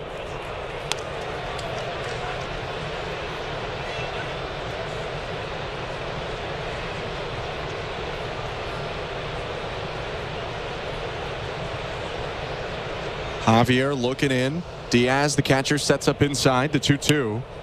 Fouled back again by Kiermaier. He hits a fastball back. Kevin was one of the better hitters by batting average against fastballs in all of Major League Baseball last year. Was in the top 10. Season in which he hit .265. Struggling out of the gate so far. Here's Javier's 75th pitch of the night. Kiermaier rolls over a changeup. It goes foul. It's still 2-2. Well, Kiermaier was incredible the first half of the season last year. Obviously slowed down a little bit from July on, but he was seeing the ball well. He was making good decisions. I think he's just swinging at the elevated fastball just a little bit too much this year. 2-2 again. Changeup in the dirt. Wise take by Kiermaier. Full count.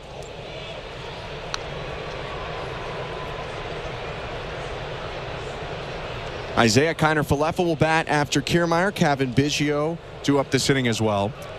After this Kiermaier at bat, we'll take a look back at the St. Louis Bar and Grill out of town scoreboard. I already told you Baltimore beat Kansas City 4-3 today. The 3-2. Inside, ball 4, leadoff walk for Kiermaier, who tosses away the bat. Elsewhere on the St. Louis Bar and Grill out of town scoreboard, Tampa Bay fell to Texas today. That was a bit of a wild game. Texas up 1-0 going into the ninth, but then they added on 3 runs in the ninth inning. Josh Smith knocked in 2 on a single, and an RBI single by Marcus Semien, the former Blue Jay, helped Texas to a 4-1 win. Tampa Bay 3-4 on the year. First pitch to IKF. Kiermaier takes off, but IKF swings at a pitch way outside and fouls it off 0-1. And with that swing by IKF lunging across the plate, you have to imagine that was more of a hit and run than a straight steal. Yeah, obviously John Schneider is trying to get something going here. Blue Jays bats are pretty quiet again. Yeah, if there's no hit and run there, IKF's not swinging at that pitch.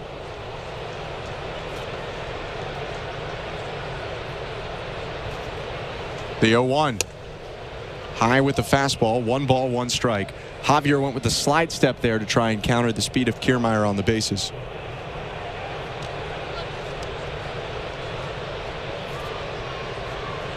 Another final from an AL East team on the St. Louis Bar and Grill out of town scoreboard. 1-1. Outside, 2-1. Boston Red Sox beat the Oakland Athletics 1-0. After the Red Sox had to go 11 innings to beat Oakland last night. They end up winning another one in California.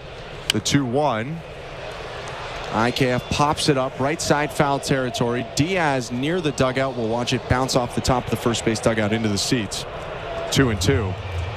Emmanuel Valdez, the young second baseman for Boston, ended up with an RBI single in that game. That came in the 4th, and Boston got a really good pitching performance out of Nick Pivetta, the Canadian, with 5 scoreless. On the other side, former Blue Jay Ross Stripling went 7 innings for the A's, gave up just 1 run. No outs, runner on first for the Blue Jays. Top of the 5th, 2-0 Houston. 2-2 to IKF. Instead, a turn and a throw to first. First time they've checked on Kiermaier in this plate appearance. Kevin took off on the first pitch of the at-bat, but IKF fouled one off. Singleton, a left-handed first baseman, straddling the bag. Kiermaier with a 4-step lead. The 2-2. IKF spoils another one. And there's a big hole between first and second between John Singleton and Jose Altuve. I wouldn't be surprised if IKF tries to go the other way. He's pretty good with the bat. Obviously why John Schneider decided to do a hit and run with him and Kevin Kiermaier. It's funny, the infield shifts him to the pull side, but the outfield shifts Kiner-Falefa the other way. Center fielder Dubon playing in right center. The 2-2. Kiermaier takes off again. Swing and a miss, strike 3. Throw down to second. Not in time. Kiermaier swipes that bag easily. Kiner-Falefa is the first out of the inning, but the Blue Jays have a runner in scoring position here with 1 down. Kiermaier kind of got that bag pretty easily.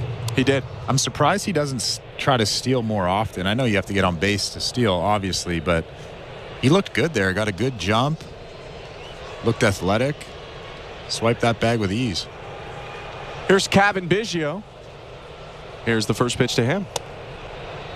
Called strike on a pitch that looked outside, 0-1. Well, I think you didn't see it a ton from Kiermaier last year, partly because he was the 9 hitter. And so when he was getting on, a lot of the big bats were coming up, and you don't want to risk it potentially in front of a guy like Springer, Guerrero, Bichette. 0-1. Low to Biggio, 1-1. Cavan walked back in the 3rd. Now, though, with Kiermaier maybe hitting in the 7th spot and Biggio, who's up right now hitting 9th, maybe more opportunity for Kiermaier to use his speed. 1 ball, 1 strike pitch from Javier. Biggio with a high drive to right center field. Dubon actually in dead center is going to camp under it, make the catch. Kiermaier tagging, and the throw skips way away from third base. Kiermaier will advance to third easily, but there are now 2 outs. Yeah, Dubon actually made a good play on that, got behind that baseball and came running in to try to make a strong throw, but that throw was way offline, had no chance at getting Kiermaier at third base. Yainer Diaz, Alex Bregman on the mound right now for the Astros. Bregman, the third baseman for Houston. Talking right now before George Springer comes up for the 3rd time.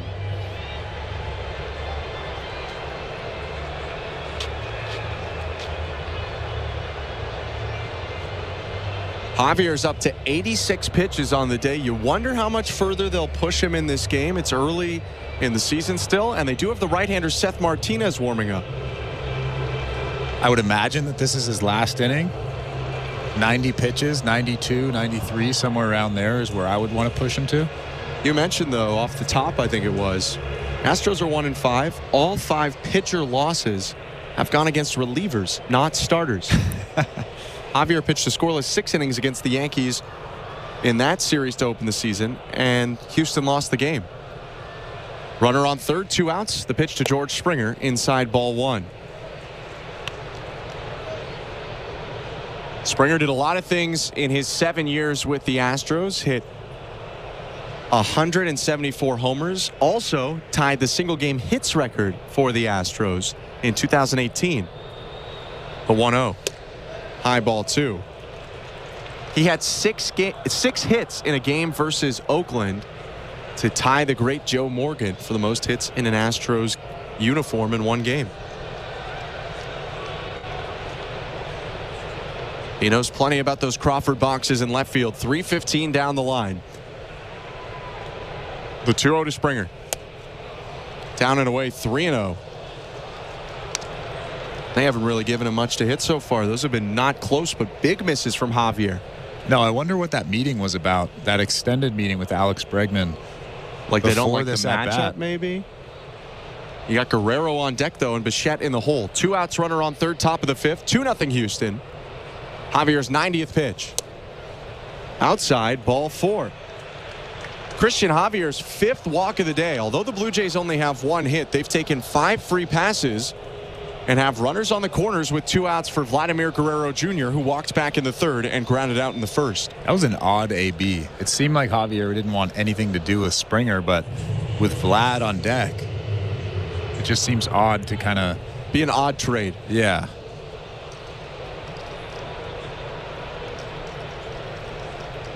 Especially with those Crawford boxes. Yeah, it's only 3:15 out there. Seen plenty of home runs in this series, although the majority of them coming on the Houston side. Guerrero with 1 long ball this year. The pitch from Javier. Swing and a miss. Chased after a changeup below the knees. Ball or strike 1. Yeah, that's something you haven't seen much from Vlad this year. Chasing a changeup down in the zone. He's made a lot of good choices on at least first pitches. The right on right 0-1. Guerrero takes a changeup in the zone, and it's 0-2.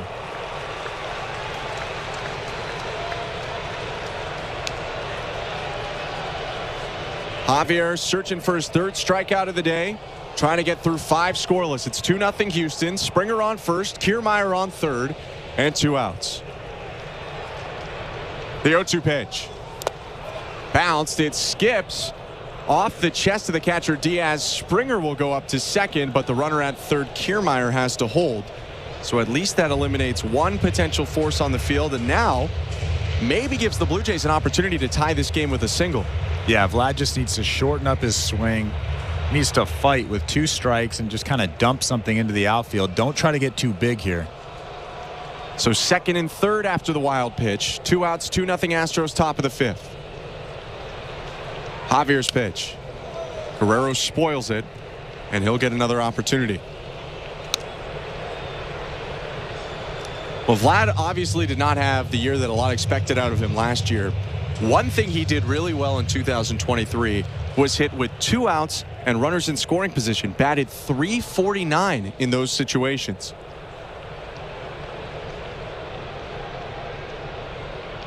The 1-2. Inside, 2-2. Vlad wiggling his hips. He liked that take. And the count's now even.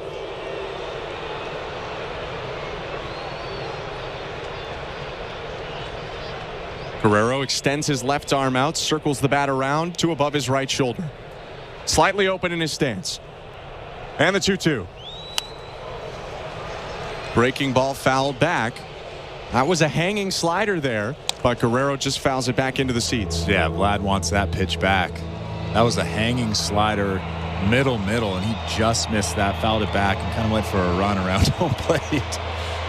He's staring at his two-tone bat right now, takes a deep breath, steps into the box, and pats the plate twice. 2-0 Houston. 2 in scoring position for the Blue Jays. 2 outs and a 2-2 count. The pitch. Swing and a miss, strike 3. Swung over top of a changeup. Javier escapes the jam and keeps the Astros on top 2-0 halfway through this game. You're listening to Blue Jays Baseball, brought to you by your local family-owned Crown Rush Control Center, streaming at sportsnet.ca and the Sportsnet Radio Network.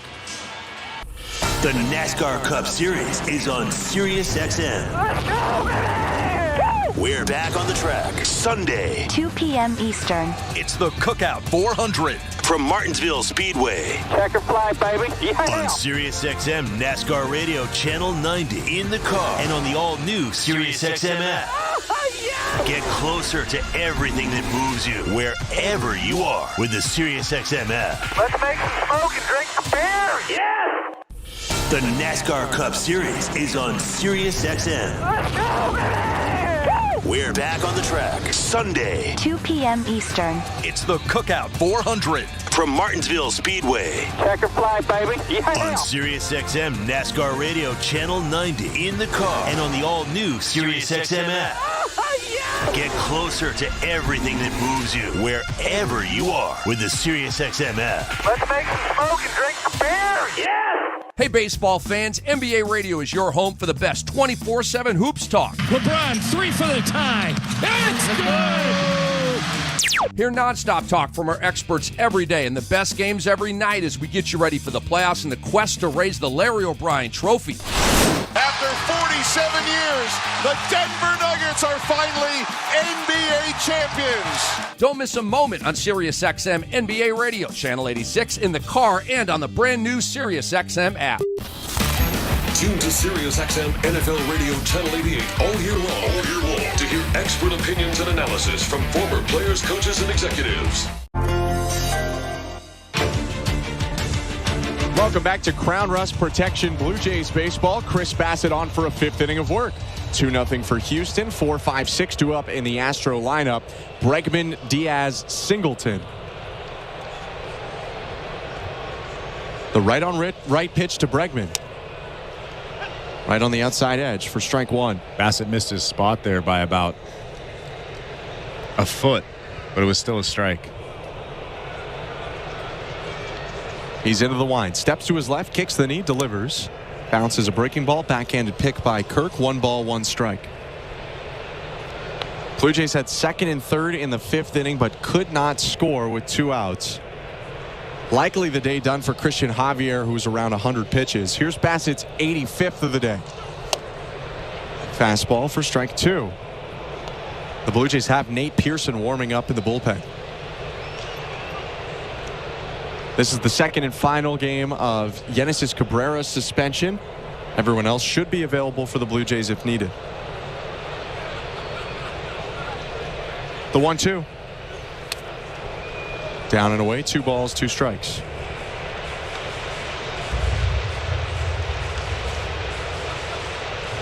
You were talking about Bregman's year last time he was up, and it was a good year, but this was a guy that almost won an MVP, if not for Mike Trout, in 2018. Next pitch from Bassett is yanked down and away. Yeah, he's had a couple of lackluster years just in terms of average. He's still a power hitter. He's still producing runs, but 260s, 250s, he's obviously not happy with that. Pardon me, it was 19. He was the MVP runner-up. 3-2, just outside, ball 4. Let's take a look at the injury report brought to you by Bergmanis Pryor Personal Injury Lawyers. If life has thrown you a curveball and you're striking out with your insurance company, get ahead of the count and call Bergmanis Pryor Personal Injury Lawyers. You focus on getting better, and Bergmanis Pryor will take care of the rest. Visit bplawyers.ca. John Schneider talked about Alek Manoah's sim game that he pitched yesterday. It was a 3-inning game with Danny Jansen catching against A-ball hitters with A-ball defense behind him. First pitch to Yainer Diaz, strike 1. No outs, runner on first, 2-0 Houston, bottom 5. Schneider said today that the game went very well. He threw 48 to 49 pitches. Command was good, and velocity on the fastball was 95-96. The 0-1. Liner to right center field, down and cut off by Kiermaier. He'll toss it back into the infield. Rounding first, heading to third is Bregman, and now runners are on the corners with nobody out. And again, Yainer Diaz just showing how hot he is. I didn't think he was this good coming into this series, but he is a talented hitter. 2 for 3 tonight, hitting about 500 on the year. And the day could be coming to a close pretty soon here for Chris Bassitt, who's at the 90-pitch threshold and dealing with traffic once again here in the 5th. Multiple base runners in the 1st, 3rd, 4th, and 5th innings now. Nobody out. John Singleton to the plate, who's 1 for 2 with an infield single and a line out. The left-handed hitter hunches over. First pitch is popped up. Bo Bichette racing back, slides out. Dalton Varsho sliding in. The left fielder makes the squeeze, and it wasn't deep enough for Bregman to tag. Nice play by Varsho, and out number 1 keeps the runner at third. And that was one of those dangerous plays where the shortstop's going out, the left fielder's coming in. Bo actually slid back like he made an attempt at catching that baseball, but Varsho slides around him and sticks his glove out, avoiding sliding into Bo. Another good play from Dalton Varsho. That will be it on the day for John Schneider, though. Or pardon me, for Chris Bassitt. John Schneider's going to take the ball. And Bassitt's coming out of this game. Runners on 1st and 3rd. 2-0 Houston. Bottom of the 5th. Nate Pearson set to come in. Let's go over to our host today, Show Ali. Thank you very much, Ben. Before we check on the St. Louis Bar and Grill out of town, you heard Ben doing the injury report earlier. Let's hear from John Schneider with a few injury updates of his own. John, I mean, we know that Romano, Swanson, Manoah are working their way back. What are the chances we see the 2 relievers or one of the 2 relievers here in time for Monday's home opener? And what are the chances we might see Alec during this homestand? Or am I getting really ahead of myself there? Maybe a little bit ahead of yourself with Alec. I think with Jordy and Swanee, they're making really good progress. And, they may arrive a little bit quicker, assuming everything goes well. And, you got to kind of take it day to day. Romano's bullpen yesterday was really encouraging, as was Swanee's the day before. So you got to listen to them. You got to, trust that what they're saying is true, and then watch their stuff. So I don't think they're going to need too much time once they do hit real games in the minor leagues. And, hopefully it is when we are home. That is John Schneider chatting about Eric Swanson and Jordan Romano. Let's check out that St. Louis Bar and Grill out-of-town scoreboard. In the NBA, the Raptors in Minnesota taking on the Timberwolves. 8 minutes to go in the 4th quarter. Timberwolves up 107-66. You can listen to that game on Sportsnet 590 The Fan's primary stream in Toronto. Eric Smith and Paul Jones have the call of the game. Raptors reaction with Will Liu will follow that one. Over in the NHL, the Leafs get dropped 4-1 by the Lightning. Austin Matthews did score goal number 63 for the Leafs. Leafs talk with Bunkus and McKee on right now on YouTube and Sportsnet Plus. Blue Jays baseball is brought to you by Crown Rust Protection. Let's get you back to the action. Here's Ben Schulman and Chris LaRue. Thank you very much, Joe. We're here in the Timber Mart broadcast booth. Nate Pearson is on the mound for the Blue Jays in Houston. Runners on the corners, 1 out. 3rd appearance of the season for Nate Pearson, who's pitched a scoreless inning and 2/3. Both appearances coming in the Tampa Bay series. Corners playing even with the bag for the Blue Jays. Middle infielders at double play depth. They'll try and turn to or cut down the runner at home if it's hit hard to a corner. Pearson's first pitch to McCormick, yanks down and away, 1-0. Just to wrap up on that point we were making on the Bergmanis Pereira personal injury lawyers injury report, Alec Manoah, John Schneider said, will pitch in an A-ball game in Dunedin on Sunday. That starts a 30-day clock, essentially, of his rehab time before they have to put him back on the 26-man roster. 1-0, downstairs 2-0, or option him to the minor leagues. 95, 96? 95, 96. We didn't see that at all last year. No. Here's Pearson, who lives there regularly, can touch 100. His 2-0. First fastball he's thrown. It's outside 3-0. Yeah, and right away, it looks like Pearson is letting the game speed up on him just a little bit. He struggled with that last year. When he comes into situations like this, where they're high leverage situations and you have to make good pitches, you have to throw strike one. That's the most important thing. Gets strike one here with a fastball right over the heart of the plate, but now it's 3 balls and just 1 strike. So what he needs to do is just try to slow the game down. I know that's easier said than done, but that's the biggest thing that he needs to do. 3-1 breaking ball fouled back, and he's worked it back to a full count.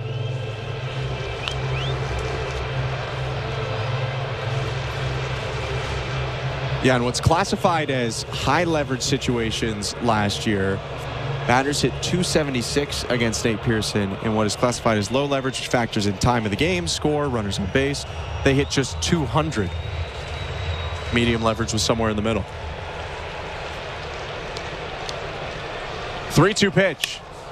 Fastball smoked up the middle, a base hit into center field. Bregman comes in to score, and it's an RBI single for McCormick as Diaz will go first to third. 3-0 Houston. And you just can't fall behind 3-0. I know that he fought back and got back in that count, but you cannot fall behind 3-0 in a situation like that. That's an important run on third base. Not a bad pitch, 3-2, but McCormick sticks his bat out and rips it into center field. That was 97 on the black, but like I said, if you come into a situation like that, you cannot fall behind 3-0. Now he deals with the same situation, first and third, 1 out. Jeremy Pena's up, 0 for 2. First pitch, popped up, foul territory. Vladdy running back to the side warning track over his left shoulder. We'll watch it go into the seats, 0-1.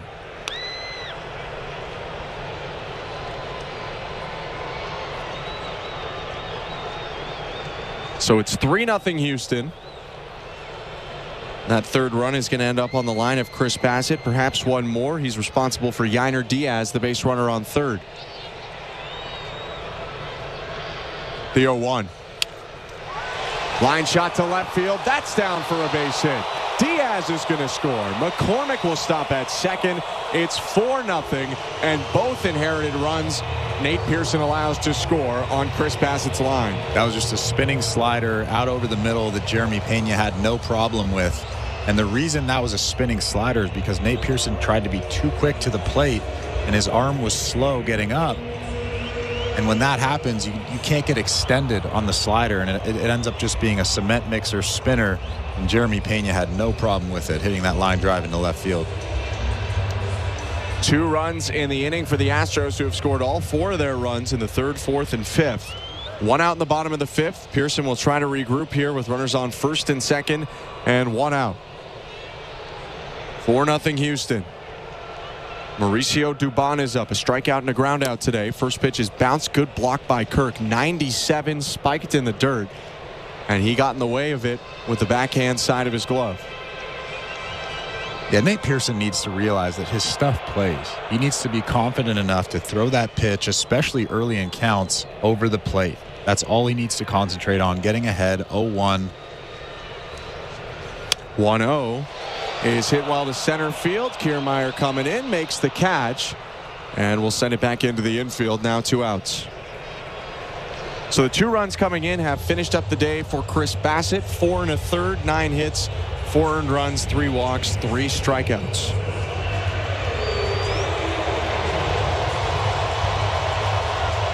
Nate Pearson's going to get the opportunity to face Jose Altuve here, but that might be his last batter. Tim Meza is warming up, the left-hander.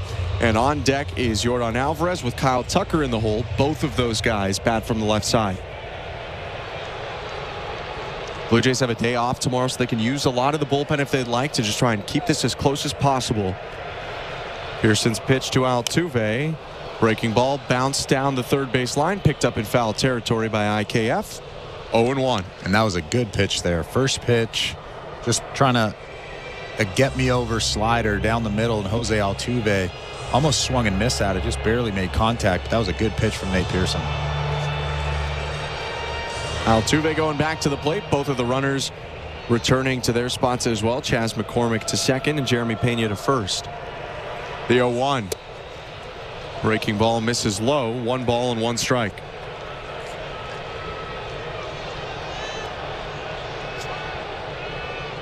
Altuve's hitless today, but he did walk last inning and score on the Yordan Alvarez double. Pearson peaks at second. Now fires home and misses outside. 2 balls, 1 strike. Pearson licking his fingers, wiping them on his pants. Slips his left hand back into the black and blue glove and gets ready on the rubber again. He sets at his chest. The 2-1 pitch. Swing and a miss. Got him to chase a slider down and away. Count is even at 2-2. And that shows you just how good his stuff is. If you can make Jose Altuve one of the best hitters in baseball, contact hitters, make a swing like that, you know your stuff is good. He has to have more confidence. Altuve asks for time, now steps back in after adjusting his batting gloves and his elbow guard. Reaches for the belt, pulls it up as well. Now twirls the bat high above his right shoulder. 2-2. Swing and a miss, strike 3. Pearson strikes out Altuve, but 3 hits in the inning, played 2 more runs, and Houston's up 4-0 as we go to the 6th. You're listening to Blue Jays Baseball, brought to you by your local family-owned Crown Rust Control Center, streaming at sportsnet.ca and the Sportsnet Radio Network. Timber Mart is Canada's building center, a solid neighbor to call upon when you've got a job to do. Your dependable home improvement store that offers the added value of Air Miles reward miles with every purchase of $15 or more. Visit timbermart.ca. He doesn't throw fastballs, he throws fuego. He has the focus and agility of a Shaolin monk. Gold glover Jose Barrios. He's not just a pitcher, he's a machine. He defends the field and our city's honor. He is one of the best defensively out on the mound. Jose Barrios is as good as gold. Celebrate Jose's golden accomplishment with the Jose Barrios Gold Glove Bobblehead, Friday, April 12th. For tickets, visit BlueJays.com. Timber Mart always has plans to help you with your plans. Your home, your cottage, your garage, whatever needs your attention first, check the most visited spot on our website for ready-to-order plans to get the job done with Canada's building center. Visit timbermart.ca. I am by your side. Got a heart so big, on this you can rely. No mountains too tall for the strong boots to climb. I am by your side. That was Desjardins Insurance, playing insurance with a heart so big it shows. Tune in for your auto and home coverage at desjardins.com/heart. This is Toronto Blue Jays baseball. Bichette powers the ball to left field. Going back, Peralta. It's out of here. On Sportsnet 590 The Fan and the Sportsnet Radio Network. It's the 6th inning, brought to you by Desjardins Insurance, helping Canadians through it all. Desjardins Insurance, insurance with a heart so big it shows. Visit Desjardinsinsurance.com/heart today. .com/heart today.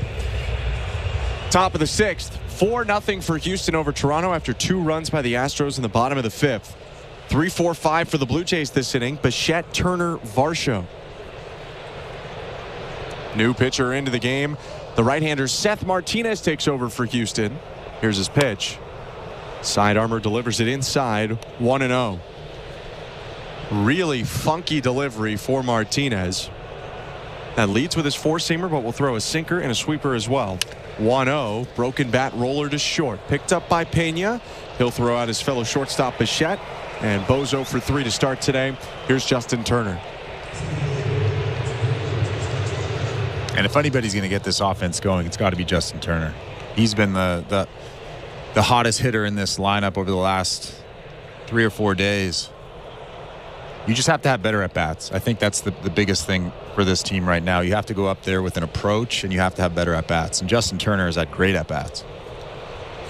First pitch to Turner, inside, ball 1. 4-0 Houston, 1 out, bases empty, top of the 6th. The Astros have blown a 4-run lead already this season on opening day. The 1-0, nasty sweeper for strike 1. On that day, they went up 4-0 on the Yankees in 2 innings. New York scored 3 in the 5th, 1 in the 6th, 1 in the 7th, and won the game. The 1-1. Fastball for strike 2, and it's such a funky, almost submarine kind of delivery from the side armor Martinez. 1-2 pitch. Missed outside with the breaking ball.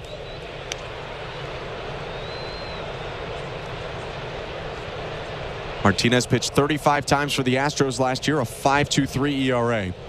2-2. Turner hits a lazy fly ball to right. Tucker just a couple steps over to his left, makes the catch. There are 2 outs. Let's look at the St. Louis Bar and Grill out-of-town scoreboard. A couple games going on right now. Out west, it's the Giants and the Dodgers about to start. Tyler Glasnow is going to pitch first in that game. He's on the mound for the Los Angeles Dodgers. Kyle Harrison, the left-hander, on the other side for San Francisco. Dalton Varsho up with 2 down. Nobody on, top of the 6th. And the first pitch is outside, ball 1. 4-0 Houston. Have you ever been to a Dodgers-Giants game? I have not. Oh, man. Fun? Yeah. That's probably my favorite rivalry in all of sports. 1-0 is popped up to third, just in foul territory, caught by Bregman. That'll end the inning. Our out-of-town scores brought to you by St. Louis Bar and Grill. Blue Jays go down 1-2-3, middle of the 6th. They're down 4-0. You're listening to Blue Jays Baseball, brought to you by your local family-owned Crown Rust Control Center, streaming at sportsnet.ca and the Sportsnet Radio Network. Step into spring on the all-new SiriusXM app. Feel the rain on your skin. No one else can feel it for you. Feel the sunshine break with mood-boosting melodies of happy radio. It's a beautiful day. Breezy road trip mixtapes. Put your records on. Spring cleaning soundtracks. And more app-only channels, specials, and shows packed with positive vibes for the season of new beginnings. Just search Spring Breaks on the SiriusXM app. Hello, Blue Jay fans. I'm Craig Ballard, host of your daily Locked On Blue Jays podcast. Locked On Blue Jays is part of the Locked On Podcast Network, your team every day. Locked On Blue Jays brings you the latest Blue Jays news and analysis and breaks down all of the action. Locked On Blue Jays is everything a Blue Jays fan could want, all in a 30-minute daily podcast. Download Locked On Blue Jays right now on the SXM app, available with all trials and popular plans, or wherever you get your podcasts. Search Locked On Blue Jays. While you're listening to this game on SiriusXM, we're talking about the latest odds and prop bets for this and every game on Sports Grid Radio. The under's minus 125. Heavy juice to the under. Every home run hit and every strikeout thrown can change the line. I can't for the life of me figure out how you can favor a team that never wins, ever. If you're looking for sports talk centered around the latest odds and prop bets for games, races, tournaments, or any sporting event, Sports Grid Radio, SiriusXM, Channel 159. 24/7, 365. Coverage of all things NASCAR. All things NASCAR happens exclusively on SiriusXM NASCAR Radio, Channel 90. Sportsnet Radio Network. Bottom of the 6th inning, Blue Jays at Minute Maid Park in Game 3 of this series, and they trail 4-0. Third pitcher of the game coming in for Toronto. It's Tim Meza on to face a pocket of lefties. Yordan Alvarez and Kyle Tucker due up back-to-back. I'm Ben Schulman alongside Chris LaRue. Alvarez will come up first. He's a triple away from the cycle. And this is the ballpark to do it in. Pretty interesting dimensions. 409 to right center field. First pitch left on left is called strike 1. Alvarez with a single in the first, a solo homer in the third, and an RBI double in the fourth. 0-1, swing and a miss on the slider. It's sinker slider exclusively for Meza, and it's 0-2. He's in the set, kicks, fires. Missed outside with the slider, 1 ball, 2 strikes. And Alvarez just looks locked in. He's not swinging at anything that's not his pitch. Another slider misses low, 1 ball, 2 strikes. Even that slider there, that was a good pitch, and Alvarez barely acknowledged that it was even a pitch. 2 balls, 2 strikes, pardon me. Here's the next offering. It's a fastball demolished to right center field. Springer's just going to give it a jog. That ball's out of here. Second home run of the day for Alvarez. 5-0 Astros.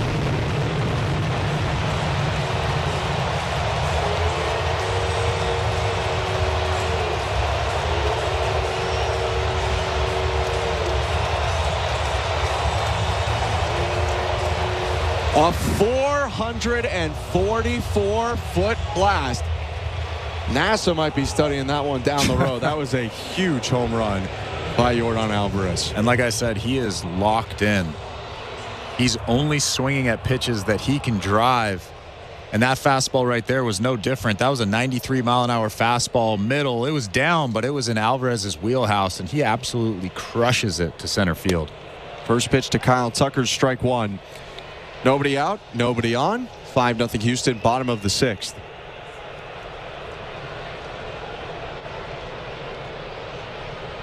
The 0-1. Called strike 2. Do you think Alvarez would trade that homer for a triple? No. I don't think he cares about triples. For Alvarez, it's his 16th multi-homer game of his career. The 0-2. Called strike 3. Beat Tucker with 3 fastballs. That's the first out. I mean, think about how crazy that is. That's his 16th multi-homer game. He played half of 2019, missed all of 2020, and then played 2021 in full and 2022 in full. Only played 114 games last year. He's already third all-time in multi-homer games in Astros history, and he's really in his 5th season, technically 6th. Pitch to Alex Bregman, called strike 1. Yeah, before today he was struggling just a little bit, but you said it early on. He's not the type of hitter that's going to struggle for a lengthy amount of time, and he's obviously figured it out. 0-1 is high. Ball 1. Alvarez with 3 straight 30-homer seasons. Trying to make it 4 in a row. He has 2 homers in this game, and he's the big reason that the Astros are up 5-0. 1-1 to Bregman, fouled off, 1-2. Sunday, April 14th marks the first Junior Jays of the season. Junior Jays opening day. Bring the whole family to the ballpark for a day packed with excitement. Enjoy games, prizes, artists, and much more. Be sure to stick around post-game where kids 14 and under can run the bases. 1-2. Ground ball to third. Past the dive of Kiner Falefa and into left field. Bregman around first. It gets away from Varsho. Bregman into second. He'll stop there with a double. Don't miss out on the unforgettable experience at Junior Jays opening day. Head to bluejays.com/Junior Jays to get your tickets today. The Astros continuing to pour it on here, Chris, in the 6th. Yeah, Bregman was actually stopping at first base there, but Dalton Varsho had trouble with it going down the line, and Bregman able to scoot into second base with a double. Slight misread on the angle of the bounce off the wall from Varsho. It hit the side retaining wall. Rolled into the corner, and Tim Meza's night is over. Faces 3 batters, gives up a homer, strikes out 1, gives up a double, and it's 5-0 Houston in the bottom of the 6th. Let's go over to Show Ali. Thank you very much, Ben. Let's check out the St. Louis Bar and Grill out-of-town scoreboard. We'll start with some finals across Major League Baseball in case you missed these earlier. Royals at Orioles after a 3+ hour rain delay in Baltimore. The game finally got started. The Royals led 3-0 going into the 8th inning. Adley Rutschman and Gunnar Henderson with some runs to make it 3-2 KC. And the bottom of the 9th, James McCann delivering a bases-loaded 2 RBI single to left field to deliver the O's and a walk-off 4-3 win. Orioles now 4-2 on the season. Yankees at Diamondbacks. New York holds on for an 11-inning win, 6-5. The Bronx Bombers are winners.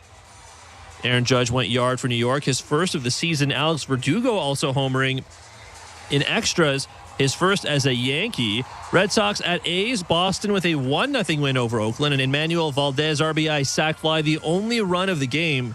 Canada's own Nick Pivetta went 5 innings for Boston. He got the win. Oakland got 7 innings from Ross Stripling, who took the loss, allowing the lone run in the 4th. Rangers at Rays. Texas thumping Tampa much earlier on this afternoon.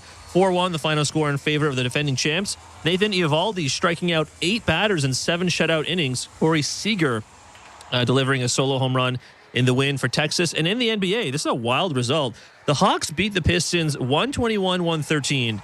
Malachi Flynn, former Raptors point guard. This is not a joke. 50 points, 6 rebounds, 5 assists, 4 steals. The first player in NBA history to reach those numbers off the bench, and certainly coming in a loss as well. That's the quick check of the St. Louis Bar and Grill out-of-town scoreboard. Blue Jays baseball is brought to you by Crown Rust Protection. Trevor Richards now on the mound for the Blue Jays. Here's Ben Schulman and Chris LaRue. Thanks, Show. 4th appearance of the season for Richards. 1 out, runner on second. 5-0 Houston in the bottom of the 6th. Yainer Diaz is up. Richards peeks back at second and delivers home. Change up, hit foul, 0-1. Blue Jays had Wes Parsons and Richards up in the pen. Parsons usually used for length. Richards can be used in slightly higher leverage situations, so this could signal that the Blue Jays still feel they're in this ball game here with a couple innings to go. Here's the 0-1. Down and in. 1-1. I would imagine if Trevor Richards gets through this inning, you probably see Wes Parsons, maybe. Unless the guy getting loose with Trevor Richards. Unless they want to use their arms because they have an off day tomorrow. Called strike to make it 1-2. They had Green and Garcia go yesterday, and Parsons is up right now, so I'd lean that direction for sure.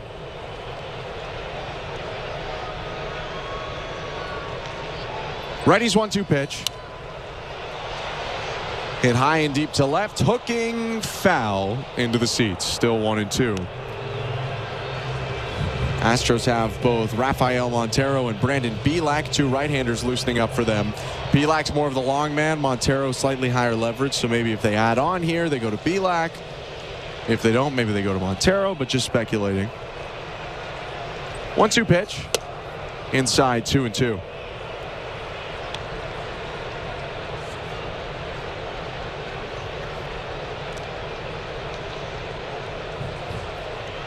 Diaz 2 for 3 today. 2 hits and a run scored. The pitch. Fastball fouled off. Still 2 balls, 2 strikes. 6-pitch battle so far for Richards and his first batter faced, Yainer Diaz.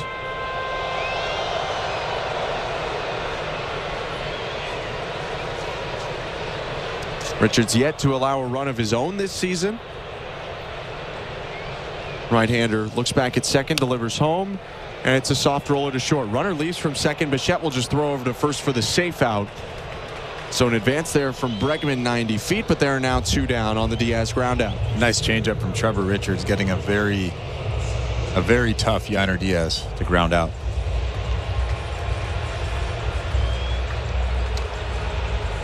Two outs here. Runner on third, bottom of the 6th. It's 5-0 right now for the Astros. John Singleton in his hunched over stance from the left side takes ball 1. Really interesting career for the left-handed hitter John Singleton. Drafted by the Phillies out of high school in 2009. Traded to Houston in the Hunter Pence deal. 1-0 pitch outside, 2-0. Ends up debuting with the Astros in 2014. Played 95 games that year. Only played 19 games after that before being released in 2018. Played pro in Mexico for a little bit. He takes strike 1 to make it 2 balls and 1 strike. And then reemerged, signing a minor league deal with Milwaukee in 2022 and reaching the majors with the Brewers in 2023 when Darren Ruff was injured. 2-1, smoke to right field, foul ball, 2-2. Ended up being released, though, after 11 games. Picked up by the Astros on a minor league deal a few days after his release. Selected back to the roster on August 8th. And a couple days later had his first career multi-homer game at this ballpark, Minute Maid Park. And now trying to stick with the team. The 2-2. Check swing on a changeup down and away. Appeal to third, no swing. It's a full count. Singleton looked like he was out of baseball after not playing from 2015 all the way until 2023 when he came back, but now he's made the Astros opening day roster. That's one of the most unusual journeys I've ever heard of. Yeah. 3-2.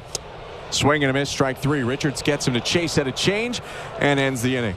Trevor Richards gets 2 quick outs to do his job, but a Yordan Alvarez homer makes it 5-0 for the Astros. We head to the 7th. You're listening to Blue Jays Baseball, brought to you by your local family-owned Crown Rust Control Center, streaming at sportsnet.ca and the Sportsnet Radio Network. At Crown Rust Control, protection runs deep because every Crown Rust Control Center is owned by a local family who cares beyond business. Your Crown Rust Control is 100% committed to their product, to you, to their community, which is your community. Protecting you and what matters to you is equally important as protecting your vehicle. Did you know spring's the best time of year to protect your vehicle from rust? For a special spring offer, find your local family-owned Crown Rust Control Center at crown.com. Everyone dreams of owning their own personal slice of heaven. Now you can, thanks to Fixed Rate Pizza by Pizza Pizza. Until the end of 2024, lock into an extra-large 4-topping pizza at a fixed price of $17.99. No matter how bad food prices get this year, your pizza price stays. So why not say no to surge pricing and yes to fixed-rate pizza? Order now from Pizza Pizza. Order pizzapizza.ca. The Blue Jays are inviting you to work from Dome. Put it in your calendar. 307 weekdays starts this season. You can work from Dome with friends or coworkers at Rogers Center. It's a game changer. Make the ballpark your office for the afternoon. Work from Dome, 307 weekday starts. Let's touch base. Check out ticket options on BlueJays.com/workfromdome. This is Toronto Blue Jays baseball. Ronnie rocks the ball to left field. The Blue Jays have gone back-to-back. On Sportsnet 590 The Fan and the Sportsnet Radio Network. Top of the 7th, Blue Jays in Houston. Final game of this 3-game set before they have a day off, then head to New York. Then we'll be back at Rogers Center on April 8th, taking on the Seattle Mariners for their home opener. Rafael Montero comes into the game for Houston with the Astros up 5-0. Kirk Kiermaier, Kiner Falefa due up for Toronto. Montero, the right-hander, spins and delivers. Called strike 1. I'm Ben Schulman alongside Chris LaRue. Montero's got long, dark hair, a little bit of blonde streaks in it. The 0-1, swing and a miss. 94-mile-per-hour fastball, but it looked like it was even harder than that. Really popped the glove of Diaz to make it 0-2. I think it was part of the wild swing from Alejandro Kirk. Kind of made it seem like it was a faster fastball than that. Kirk hitless today, a fly out, and he grounded into a double play. Montero blocks his face with his glove in the set. Steps to his left. Kicks up the knee and fires home. Kirk pops up a 96-mile-per-hour fastball, out of play, foul. 0-2.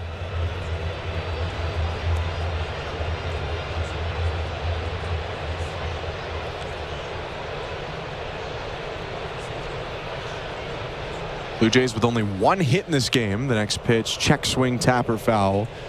Still 0-2.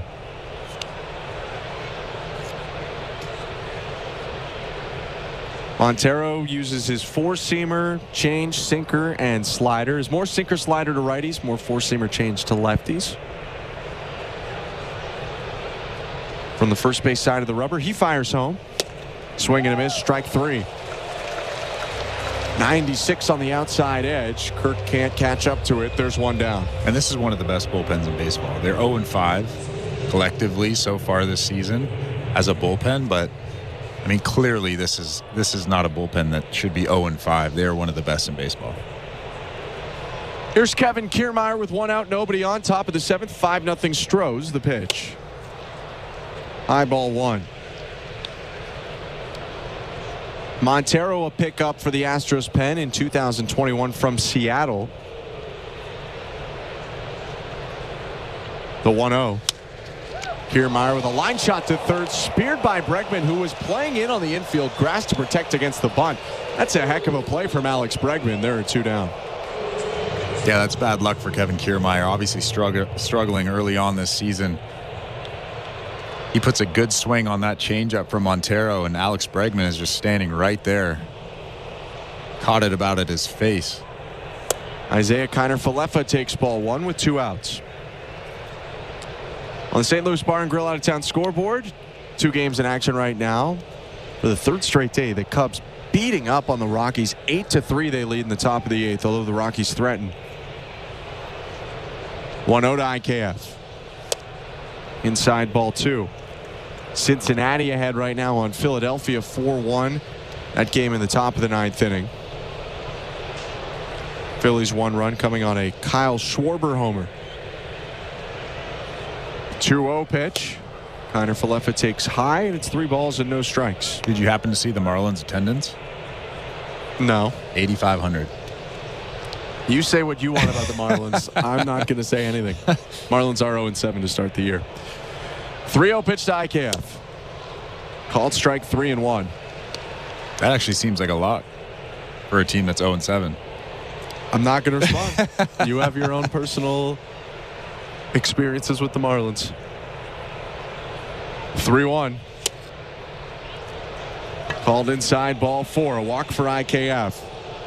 Guy who entered this series with more at-bats against the Astros than anyone on the Blue Jay team because of the time he spent with the Texas Rangers. Here's a guy who knows the Houston Astros pretty well. Kevin Biggio coming up with a runner on first and 2 outs. Montero's going to ask for a new baseball.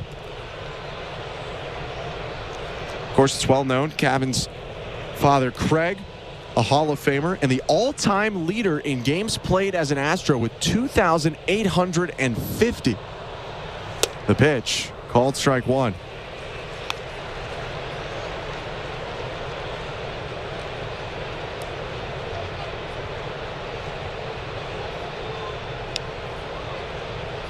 Decent leadoff first by IKF. Montero fires home, and it's called strike 2 at the knees. Biggio 0 for 1 today with a walk and a flyout. Montero hunched over, holding the ball at his right hip behind him, twirling it around as he waits for the sign. He's got it. And the 0-2. Biggio bounces it up the middle. The shortstop Pena playing right there. He'll glove it and step on the bag to end the inning. The Blue Jays get a walk, strand the runner, and at the 7th inning stretch, trail 5-0 in Houston. You're listening to Blue Jays Baseball, brought to you by your local family-owned Crown Rust Control Center, streaming at sportsnet.ca and the Sportsnet Radio Network. We're 2 men in a truck, the movers who care. You never know when cardiac arrest can happen. That's why each and every one of our trucks carries a life-saving Mikey defibrillator as part of our Mikey on Board program. Whether we're on the highway or in front of your house, we're prepared to help anyone whose heart may skip a beat. The Mikey Network has saved many lives, making Mikey's accessible to the public. And now they're on board our trucks. We're 2 men in a truck. 2 men and a truck, the movers who care. At Crown Rust Control Center, protection runs deep because every Crown Rust Control Center is owned by a local family who cares beyond business. Your Crown Rust Control Center is 100% committed to their product, to you, to their community, which is your community. Protecting you and what matters to you is equally important as protecting your vehicle. Did you know spring's the best time of year to protect your vehicle from rust? For a special spring offer, find your local family-owned Crown Rust Control Center at crown.com. I am by your side. Got a heart so big, on this you can rely. No mountains too tall for the strong boots to climb. I am by your side. That was Desjardins Insurance, playing insurance with a heart so big it shows. Tune in for your auto and home coverage at desjardins.com/heart. This is Toronto Blue Jays baseball. In time! What a play, Bo Bichette! On Sportsnet 590 The Fan and the Sportsnet Radio Network. Bottom of the 7th inning. And it's 5-0 Astros at Minute Maid Park in Houston. Wes Parsons is on for the Blue Jays. Try and finish up this game for Toronto. Likely cover the last 2 innings of the ball game with the Blue Jays in a deep hole. Welcome to the Tim Remart broadcast booth. I'm Ben Schulman alongside Chris LaRue. Parsons has pitched in 1 game this season. That came in the Tampa Bay series. Wes went 3 innings in relief of Chris Bassett in his last start. Gave up 3 runs. Here's his first pitch. It's low to Chas McCormick, and it's 1-0.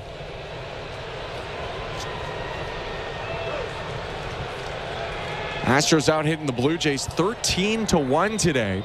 McCormick has 2 of those hits. The 1-0. Inside 2-0. Chas McCormick's a guy who throws left but bats right. And when you're a kid, at least, that's kind of the combo that you pick last. The 2-0, inside 3-0. because it both means that you can only play first, the outfield, or pitch. And in theory, at least, people prefer to be left-handed hitters. McCormick was one of only 2 guys to be a left-handed thrower, right-handed hitter in the majors last year. He walks on a pitch high, a 4-pitch walk for Parsons to start his appearance. I can't think of anybody that I played with that threw left and batted right. There's a lot of guys that throw right and bat left. But that's like the ultimate combo. Yeah, but the other way around is just super strange. The other guy who did it in the majors last year is also on this Astros team. It's Jake Myers, who was the center fielder in Game 1 as a starter.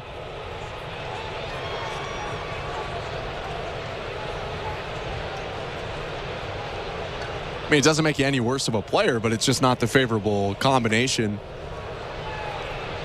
that you'd pick if you were going to choose one. It's worked for McCormick, though. He's on base for the 3rd time today. Here's the pitch to Jeremy Pena, inside 1-0.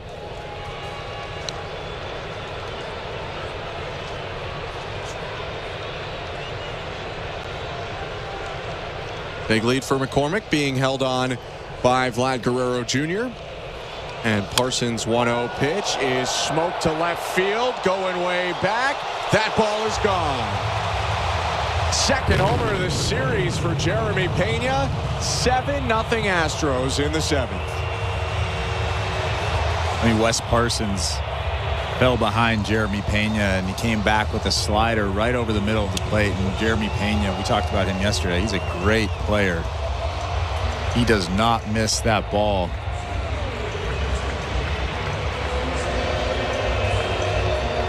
The Astros didn't score more than 4 in any of their 4 games against the Yankees. They have exploded in this series, now up to 18 runs in the series. First pitch fouled off by Mauricio Dubon. 0-1, nobody out, 2 runs in this inning. Nobody on the base paths, and it's 7-0 Houston. Parsons from the first base side, small step to his left, and the pitch. Low, ball 1. A lot of people this year thought that the Houston Astros obviously had a chance to win another World Series, and I think that they, even though they started 1-5, I don't think that changed many people's minds. Shouldn't have. Here's the 1-1. High fly ball to right, but Springer has plenty of room in front of the track. He'll make the catch. 1 out. And they're clearly getting into a groove over the last 3 days or so. This is the team that people predicted would win another World Series. This is a potent offense, a great starting rotation, even though they're missing guys like Justin Verlander. This team has everything you need to win a World Series, and Jeremy Pena crushed that ball. I'm just watching that replay there. Here's the top of the order, Jose Altuve. Well, the Astros last year, they didn't get off to a good start either. I think a lot of people forgot. Pitch to Altuve, down and away, 1-0. They started the year by splitting a series with the White Sox, then losing a series to Detroit, and were 3-6, 9 games in. Likely to go to 2-5 today. 1-0, called strike, fastball at the top of the zone. They didn't get above 500 until the 21st game of the season. And they happened to go to Atlanta and sweep the Braves. Maybe that was the indication that they were going to be a pretty good team. 1-1, bounced, 2-1. I mean, very few teams are last year's 13-0 Rays. A lot of teams that are good do get off to good starts, but a lot of teams that end up being good do not get off to good starts as well. The 2-1. Inside, 3 balls and 1 strike. Yeah, I think the first 3 weeks or so, or even the first month of the season, it's a lot like spring training. Sure, you want to get out to a good record and you want to win, but in reality, it doesn't really matter because baseball is a long season. Called strike on the outside corner. It's 3-2. Yordan Alvarez is on deck. Maybe he's looking for the hat trick today. Already 2 home runs. First the pitch to Altuve. Smoke to left field. That's a screamer into the Crawford boxes. A home run for Altuve, and this one's getting silly. It's 8-0 Houston over Toronto. And again, that was an elevated fastball. Jose Altuve loves the fastball around the letters, between the letters and the belt. and he absolutely scorched that ball over the Crawford boxes in left field. Third home run of the season for Altuve, second of this series. And it's a touchdown plus the 2-point conversion for Houston. Alvarez with 2 homers today, 4 for 4. First pitch is outside, 1-0. And the last thing that Wes Parsons wants to face right now is a locked-in Yordan Alvarez.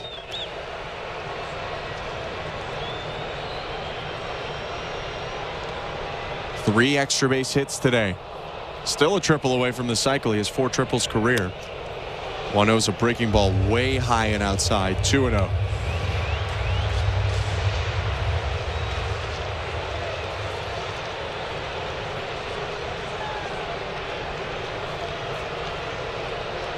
Exit velo for Yordan Alvarez today is 108, 109, 109, 105.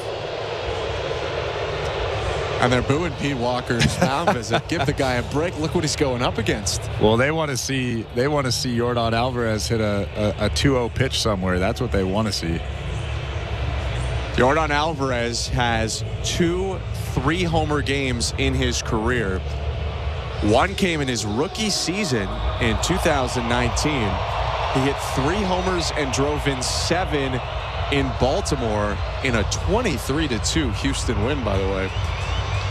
And then he hit 3 home runs, all solo shots, in September of 2022 here in Houston against Oakland. But does he ever have a cycle? Not that I'm aware of. 2-0 pitch. High drive, center field. Kiermaier back, and he makes the catch on the track.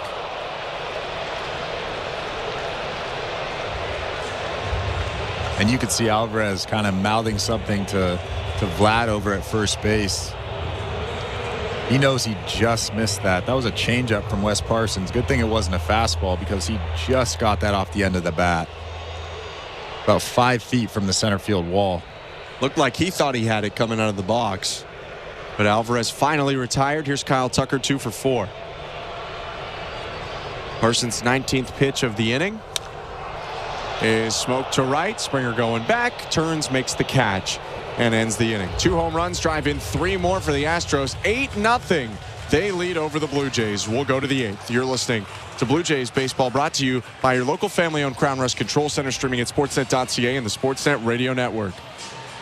The NBA playoffs are right around the corner, and you can hear the best matchups and wall-to-wall coverage on NBA Radio Channel 86. Driving through the rim, got there, lays it up and in! We're getting you ready for the postseason with our experts all day, every day. This is what playoff basketball is, man. This ain't about pretty stuff. Defensively, they have 0 weaknesses. The NBA postseason starts April 16th, and your home for all the action is NBA Radio Channel 86 in the car and on the all-new SiriusXM app. Are you regretting eating that gas station hot dog? Yeah, we know. We've been there too. This is a message for baseball fans like you. Did you know that you get a channel that's talking baseball 24/7 as part of your SiriusXM subscription? What? Our lineup includes shows hosted by former big leaguers and executives. Plus, you'll hear from 17 managers each week. MLB Network Radio is on SiriusXM Channel 89. Or just search MLB Network Radio on the SXM app. SiriusXM Sports. We're more than just a game. This is Bob Kendrick, president of the Negro Leagues Baseball Museum and host of the SiriusXM original podcast, Black Diamonds. Hear stories about the legends of the Negro Leagues and conversations with the all-time greats they've influenced, like 5-time World Series champion Derek Jeter. I don't care what race you are. You need to know your past. This is U.S. history. It's not just baseball history. Hear over 70 episodes of the award-winning Black Diamonds podcast, available now on the SiriusXM app or wherever you get your podcasts. Blue Jays fans, after this game, get back to what's really important. Your fantasy football team. We're talking about it right now on Fantasy Sports Radio, Channel 87, and the SiriusXM app. Calling all hot dog lovers, get ready for a mouth-watering experience Tuesday, April 9th as Looney Dogs Night presented by Schneider's returns to Rogers Center. It's the ultimate challenge to see how many hot dogs Blue Jays fans can devour this year at every Tuesday night home game. Don't miss out on the action and join us in surpassing our record number of hot dogs eaten. Taylor Scott's going to take over. Top of the 8th inning, Blue Jays are down 8-0 to the Astros. George Springer, the longtime Astro, leads off. The pitch is sidearmed in high, actually. Looked like a strike, but called ball one. They're down 8-0, and they're also getting out-hit 15-1. One hit is Varsho in the second. Next pitch to Springer, ripped at and missed. 1-1. Fourth Astros pitcher today. The right-hander Scott hides the ball behind his right hip, tucks it into his tan glove below the belt. The 1-1. Foul tipped right into the glove of Diaz, and it's 1-2. Taylor Scott was a 2011 fifth-round pick by the Cubs at a high school in Arizona. His 1-2. Springer grounds it foul to stay alive. Scott was born in South Africa. He's only the second South African-born player to ever reach the big leagues.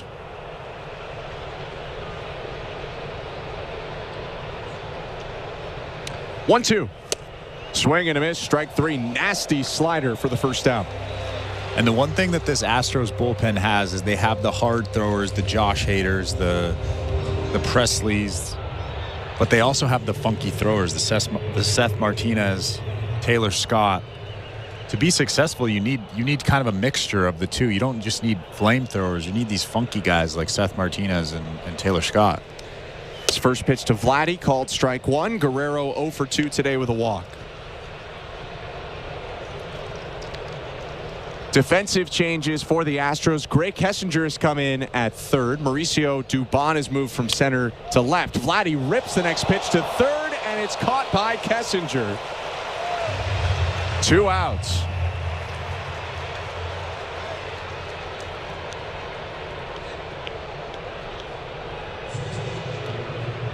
Just to finish up, Dubon going to left and McCormick going to center. So no substitution there. They're just switching spots.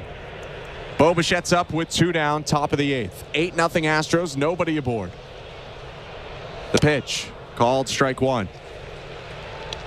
By the way, said Scott was the first South African or second South African-born player to make the majors. The first Gift Ngape actually played for the Blue Jays. He didn't debut with the Blue Jays. Foul tip into the glove to make it strike two.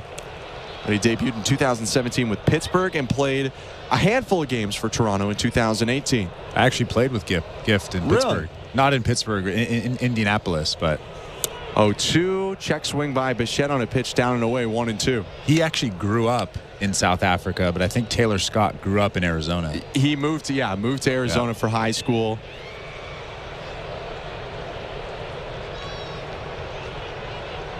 The 1-2. Bichette slices it foul. Still 1 ball and 2 strikes. We know Australia at this point as a hub where you can find baseball players from overseas, but hey, maybe South Africa, one of the next countries to start producing. You never know. 1-2 pitch. High. Bichette ducks out of the way. Yeah, Australia's been good at baseball for a while now. Oh, yeah. Not only do they have a pretty solid professional league of their own, but obviously the all-star closer who once pitched for the Blue Jays, Liam Hendricks, is Australian. 2-2. Bichette takes high, full count. Grant Balfour was an all-star pitcher. He's Australian.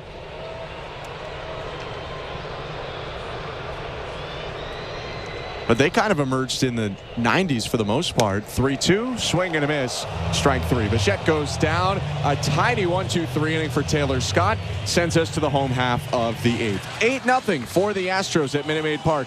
You're listening to Blue Jays Baseball, brought to you by your local family-owned Crown Rust Control Center, streaming at sportsnet.ca and the Sportsnet Radio Network. When you have an iconic look like Danny Jansen, picking new glasses can be tough. Too big, too small, too cool, too much, too 90s, too futuristic. I think I'm just going to stick with the originals. These are working just fine. He is really seeing the ball well.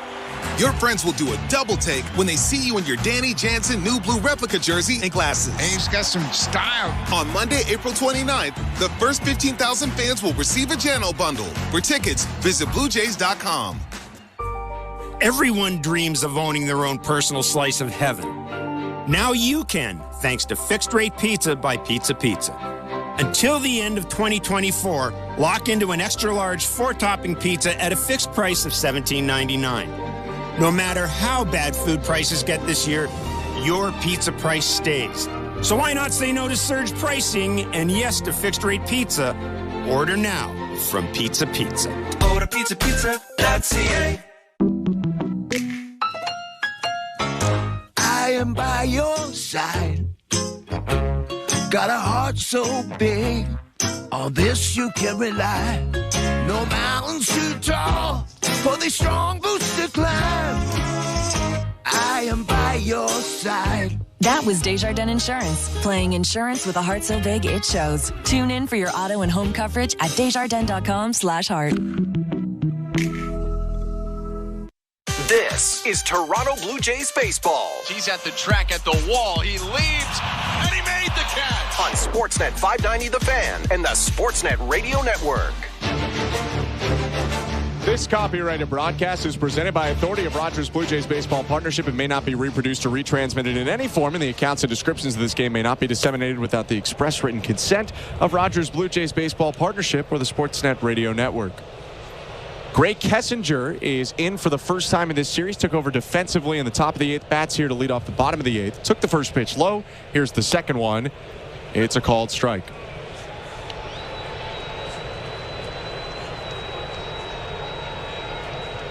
Kessinger has a pretty good baseball lineage. The 1-1. Called strike 2.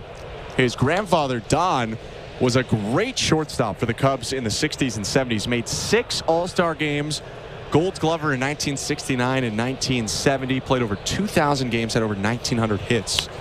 1-2 pitch sliced foul. Still 1-2. His uncle Keith made the majors with the Reds for a brief stint in 1993. Coached at various Southern schools in collegiate baseball, including being an assistant at Ole Miss. And his dad, Kevin, was drafted by the Cubs, but had to retire in the minors due to injury. 1-2 misses outside. 2 balls, 2 strikes.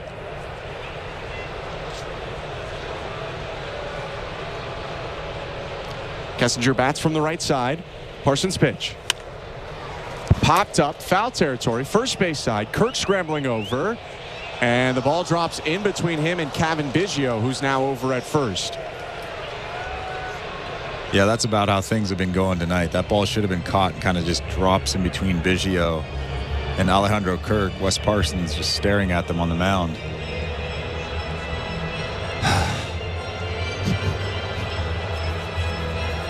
I don't mean to laugh at your side, but it was kind of funny. Biggio over at first now. Both Bo and Vlad have been taken out of the game. It's Ernie Clement at short, Davis Schneider at second.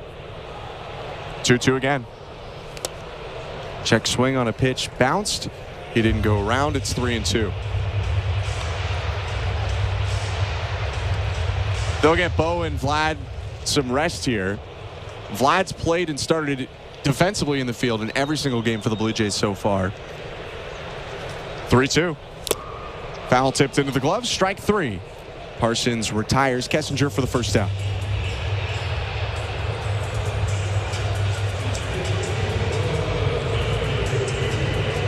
Looks like Vogelbach might get an AB in the 9th inning. He's moving around in that dugout, talking to Matt Haig, looking at some video. 1 start and 2 games so far for Daniel Vogelbach. Yainer Diaz pounds the first pitch he sees into the ground to short. Ernie Clement with a high throw, but not too high. Biggio reaches up and reins it in for the second out. Blue Jays fans, you rushed the outfield district last season, so we added more unique places to watch the game, introducing new trink rails throughout the renovated lower bowl, giving fans the freedom to watch the game from any angle. Visit BlueJays.com/ticket packs and consider buying a ticket pack to check these changes out. 8-0 Houston over Toronto. 2 outs, bottom of the 8th. John Singleton breaks his bat on the first pitch he sees and rolls it to Schneider at second, who will throw to Biggio. That's the 8th. 1-2-3 for Wes Parsons in the bottom half, and we'll head to the 9th. Last chance for the Blue Jays, trailing 8-0. You're listening to Blue Jays Baseball, brought to you by your local family-owned Crown Rust Control Center, streaming at sportsnet.ca and the Sportsnet Radio Network. The greatest guitarist is Eddie Van Halen. What about Prince? You have to include Slash and Jimmy Page. B.B. King and Bonnie Raitt. The Edge changed everything. The debate continues with rebellious riffs and 6-string solos on the SiriusXM Guitar Greats channel. All hail International Guitar Month. SiriusXM Guitar Greats on Channel 107 and year-round on the SiriusXM app. Get closer to everything that moves you, wherever you are. This is CJ Nikowski. Join me, Ryan Spilborghs, and Brad Lidge every weekday at 2 p.m. Eastern as we give you the player's perspective of what's happening in baseball. He is possessed every time he goes out there right now. This is crazy. There's this energy that certain players bring. It's Loud Outs every weekday at 2 p.m. Eastern on MLB Network Radio, SiriusXM, Channel 89, and the all-new SiriusXM app.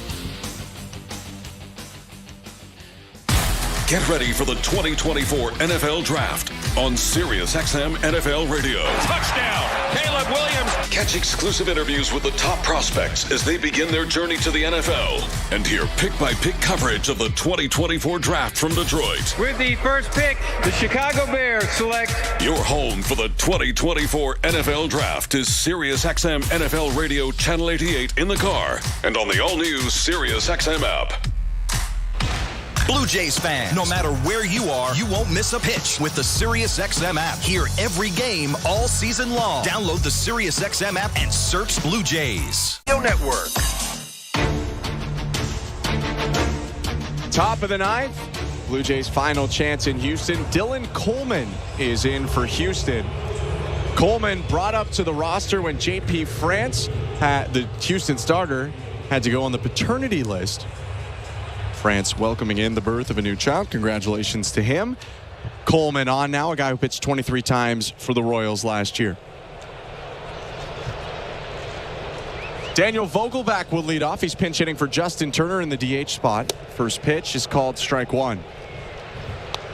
Blue Jays getting Vogelbach an opportunity here to get some run with the game out of hand in the 9th. I wouldn't mind seeing Vogelbach go big fly. Did it 13 times last year, 30 times in his All-Star season in 2019. The 0-1 is high and outside. 1 ball, 1 strike. Welcome to the Timber Mart broadcast booth. I'm Ben Schulman. He's Chris LaRue. Blue Jays still with 1 hit in this game. The 1-1. Outside, 2-1.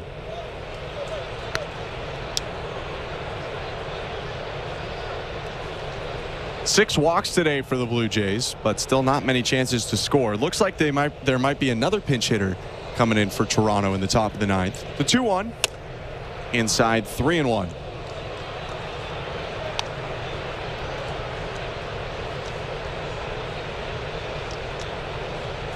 Vogelbach so far this season 1 for 5. He's a patient hitter. Hasn't taken a walk yet, though. The 3-1. Outside, ball 4. There's his first walk of the year. Vogelbach's a leadoff base runner. And I don't think Bogey wanted to walk there. He probably wanted to swing the bat, but Coleman didn't throw any pitches in the strike zone minus that 3-0 pitch. Here comes the guy with the lone hit today. Dalton Varsho dropped a liner in the left field corner in the 2nd inning. Today he's 1 for 3 after that double pair of pop flies. Runner on first, no outs. The pitch to the left-handed hitter called strike 1.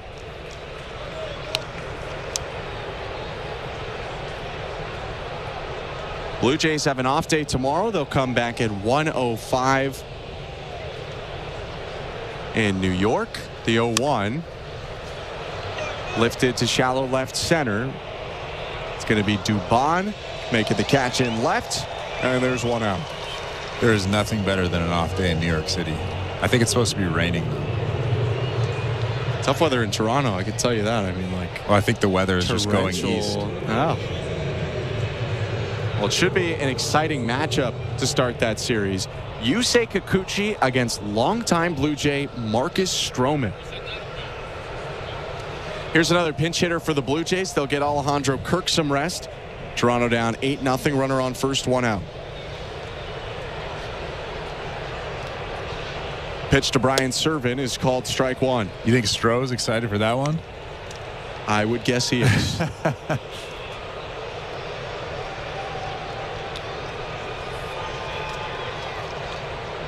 First year with the Yankees for Stroman. Back in New York, the 0-1. Called strike 2. Blue Jays had traded him to the Mets all those years ago. Pitched a couple years there, then went to the Cubs. Signed in the offseason with the Yankees. 0-2 to Serven. Takes outside. He's a right-handed hitter who hits in a very straight-up stance.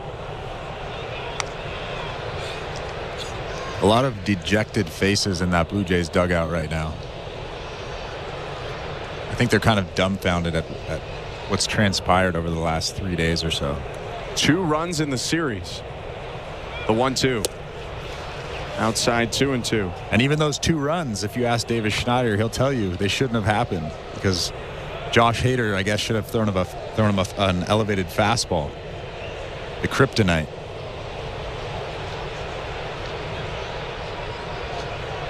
Hunched over the pitcher, Coleman delivers the 2-2, and Serven rips it foul out of play behind him.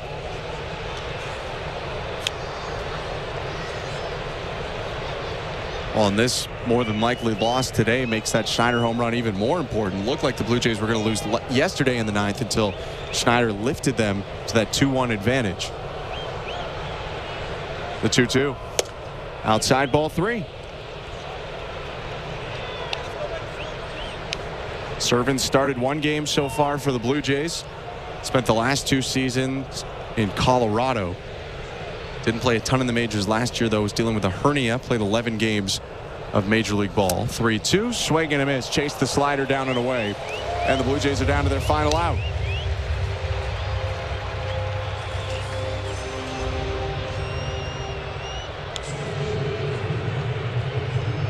Kevin Kiermaier's going to hit for Toronto here with a runner on first. 2 down and an 8-0 Houston lead. Top of the 9th. Vogelback not being held on at first. The pitch. Grounded foul up the first base line. 0-1.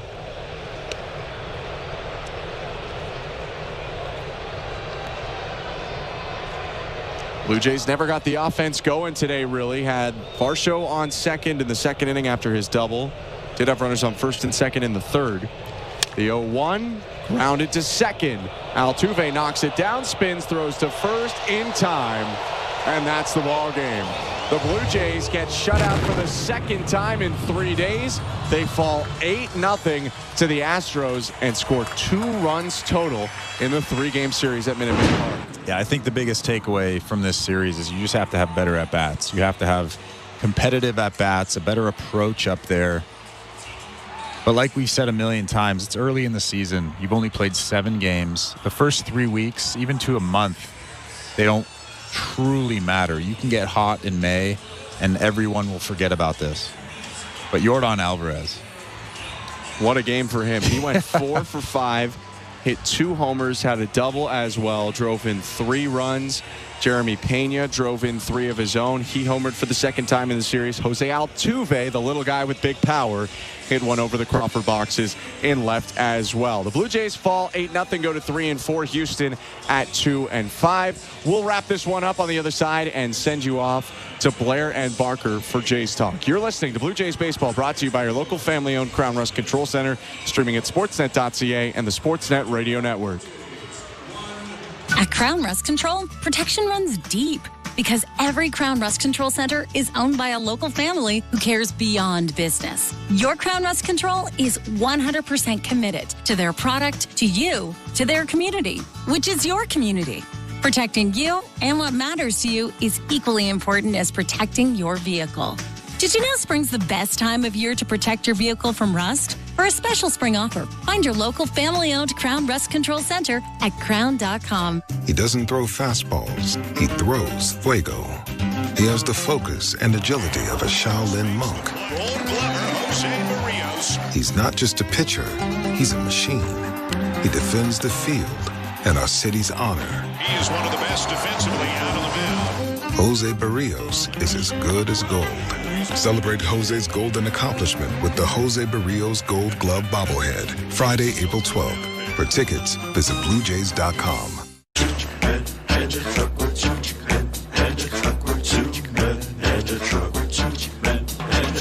two in a truck.ca.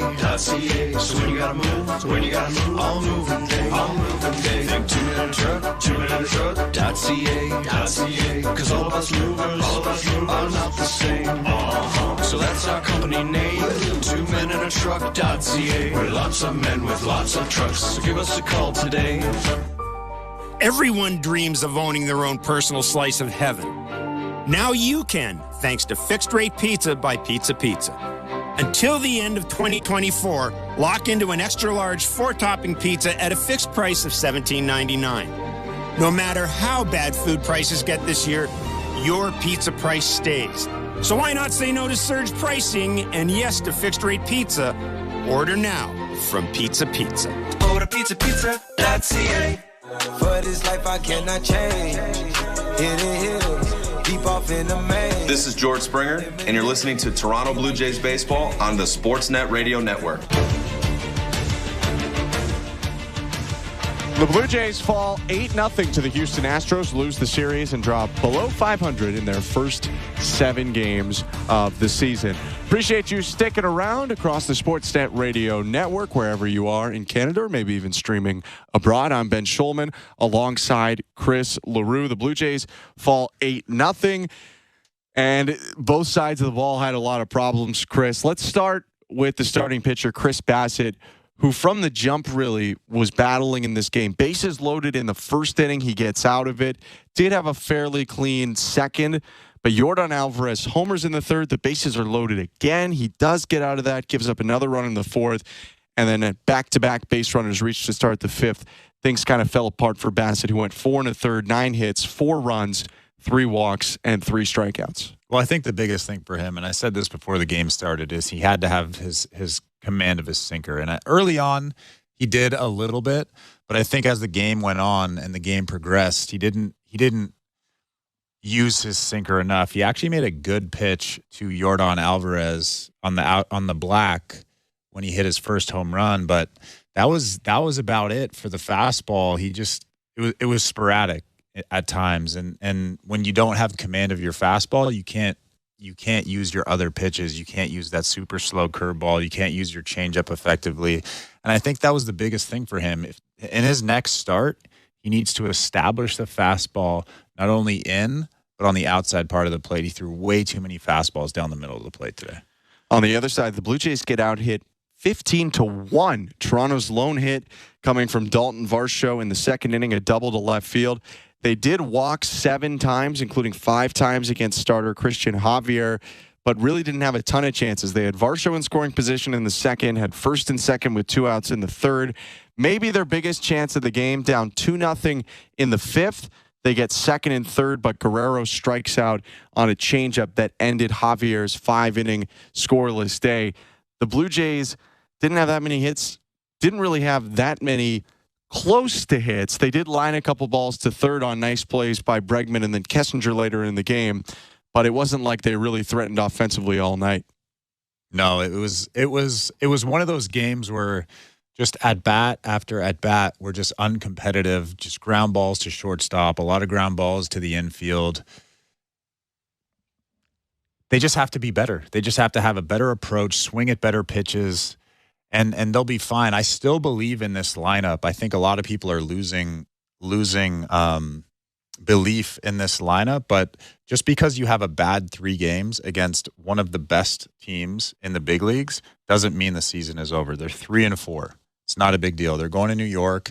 Anything can happen, and they played 7 games. I think people need to remember that. So if my math's correct, 155 more games to go, Chris.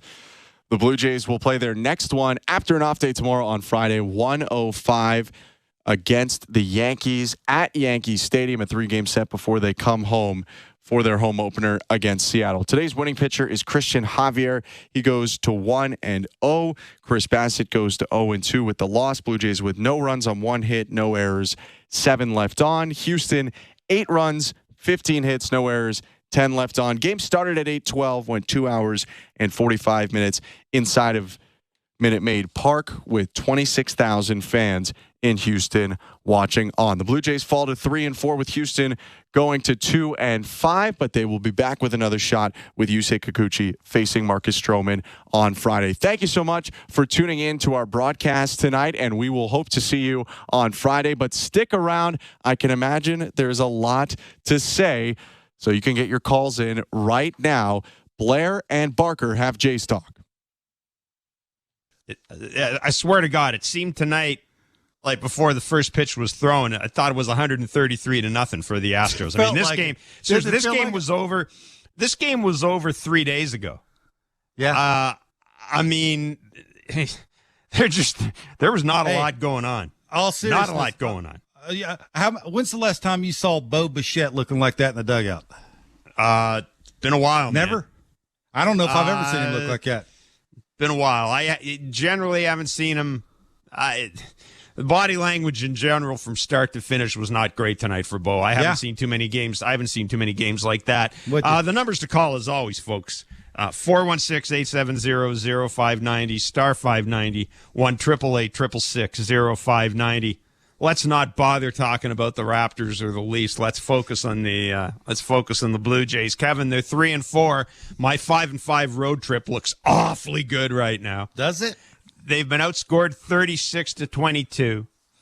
This is a stat, and we'll get to the pitching. And I want to again. We're 7 games in. They've got an off day before they face on the Yankees, so this is a good time, everybody, to kind of take a step back and take stock a little bit and tell us what your initial thoughts are on this Blue Jays team. I have a pretty good idea what they are, but Kevin, they've played 7 games. They've had 36 at-bats with runners in scoring position. Mm-hmm. Now, I know you went to Virginia Tech, I went to the University of Manitoba, so math isn't a strong suit for us, but through 7 games, that's what, 5 at-bats a game with runners in scoring position? Not good. And when you're in that type of situation, you can't have the at-bats they had tonight. There were three offensive turning points, not turning points, but 3 big offensive opportunities for them tonight. Yeah, when you're not getting a bunch of chances, the dudes that do come up with runners in scoring position have to have better bats, right? And Kirky in the second inning had one of those. Kevin Kiermaier had one of those in the third inning there. That was the sort of the inning when Bo came up first and second and 2 outs, right? And it just looks to me like he is flying open a little bit. Looks maybe like he might be cheating a tick to get the barrel out wherever he wants it to go, right? And it's normally not the way it is. It's a little bit more fluid, and, sort of the lower half is taking care of the barrel, and he doesn't really have to worry about, forcing it through the strike zone. And then Vladdy, to me, looks like he's overswinging. I told you this when I was in spring training, I was around the batting cage, how the first thing I'd noticed was, unlike the last couple of years, that I was seeing that he wasn't forcing distance. Like he wasn't trying to hit the ball 1,000 feet. And now all of a sudden, since the season started, he's trying to force distance again. For me, that just doesn't make a ton of sense, right? Why you just wouldn't stay within yourself. I don't think anybody's asking him to hit a bunch of line drives to right center, but I do think they're asking him to have the direction like he wants the ball to go to right center. There's a big difference. And now just because you're starting to see some righties throw you some changeups, that's totally thrown off your entire opening to your season, just doesn't make a ton of sense to me. So is there some things they need to clean up? Yeah. Just the question is, if the first 3 or 4 guys, and I'm just not sure how much faith you have in George Springer carrying your team anymore, but if the first 3 or 4 guys aren't getting it done, Jeff, who? There's nothing happening.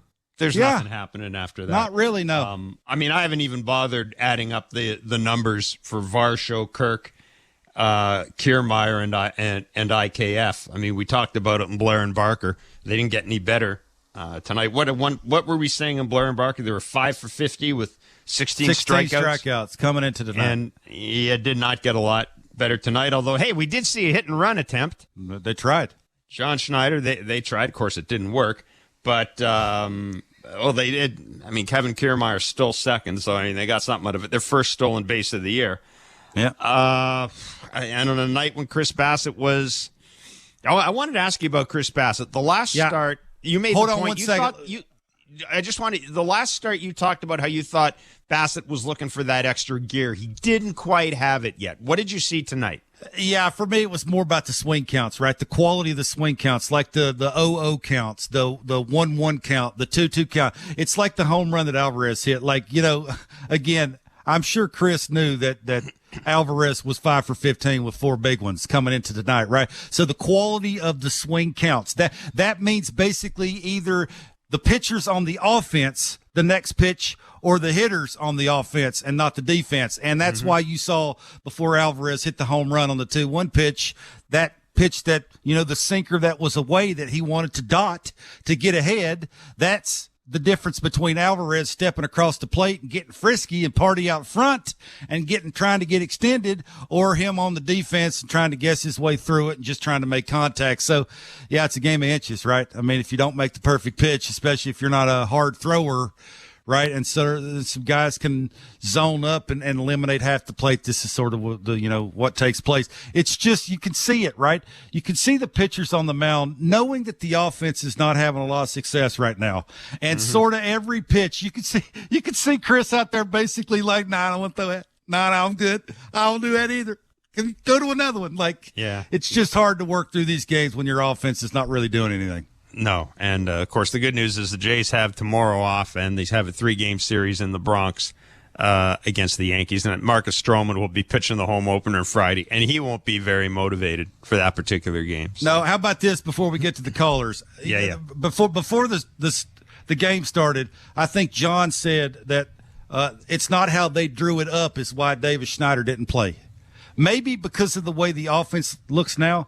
Why don't you throw that out the window and play the hot hand? I don't care if Davis Schneider can't hit an elevated fastball. Right now, he looks better than the other guys look. Yeah. Put him in the lineup. I think sometimes you got to go outside the box and not always try and predict the future and not script all of these games out 15 games in advance. Maybe look at what's right in front of you, play the hot hand, and see how Kevin comes out. I know there's 7 games in, but man alive.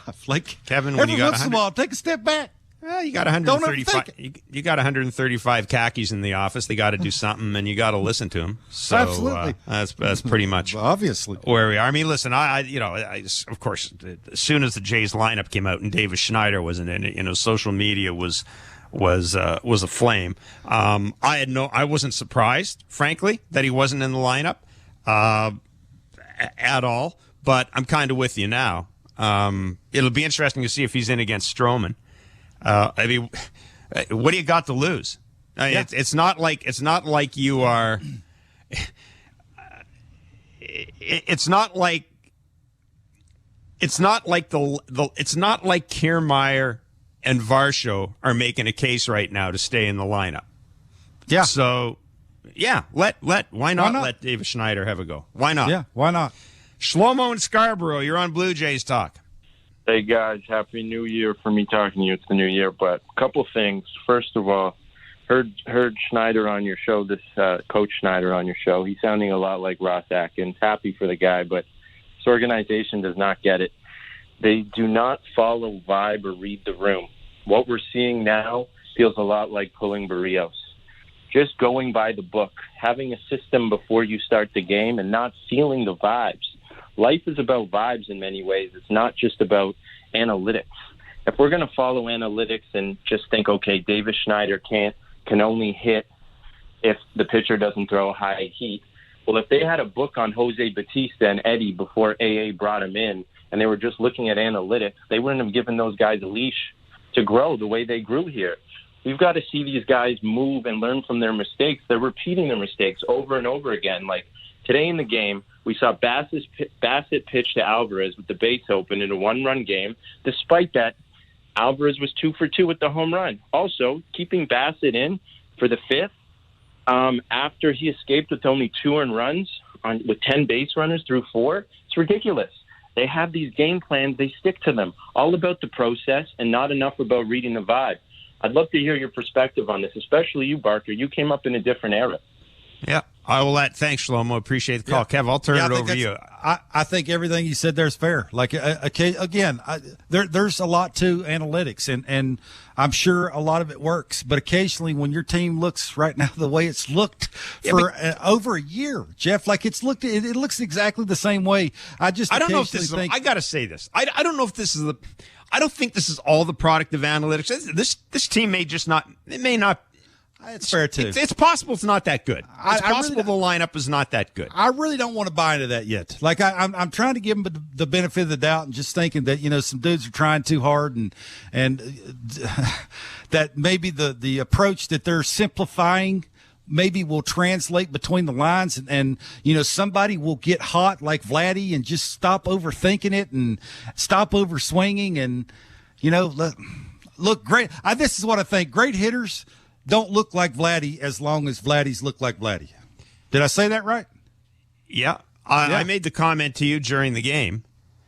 To me, they look tired. They look dead ass. They look to me like a team you sometimes see in August in the middle of one of those awful road trips. There's just, and when I use the phrase, I mean it. There's not a lot going on out there right now. There's just not a lot. There's just not a lot going on. And yeah. They haven't faced the worst pitching in the world, but I got news for you. Neither have they faced the best pitching in the world. Seattle's coming. Seattle's coming, and they've got all their they're guys. Coming. Yeah, they're coming, and they've got Castillo, Gilbert, and Kirby. That's who they're bringing to Toronto. So I mean, with all due respect, hey, love Framber Valdez, Christian Javier, love Christian Javier. Competitor, all that good stuff, track record, et cetera. But, I mean, other than Valdez, it's not like you've faced the cream of the crop through 7 games. And that would worry me. You didn't get Verlander. Garcia isn't healthy. You didn't get him.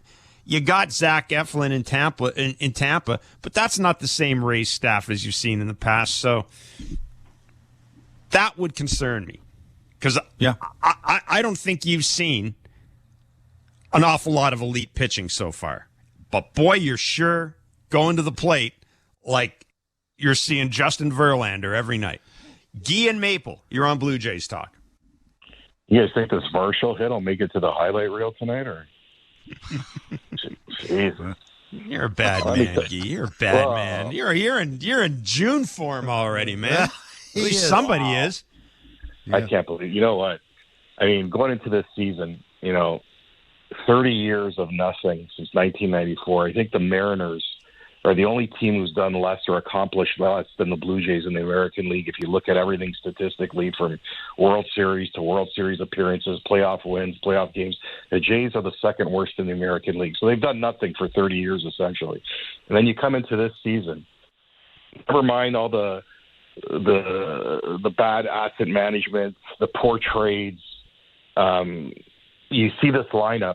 It's not 7 games, guys. It's 162 plus 7 games. This is the same thing that happened last year. And you guys were saying it last year. It's only 7 games. It's only 30 games. Maybe this guy will do this. Maybe this guy. They don't hit homers. They don't get extra base hits. They don't run the bases. Right? They don't steal bases. They hit into more double plays than baseball right now. Well, I think we're losing you there, Guy. Yeah. He was on a roll, we're losing you.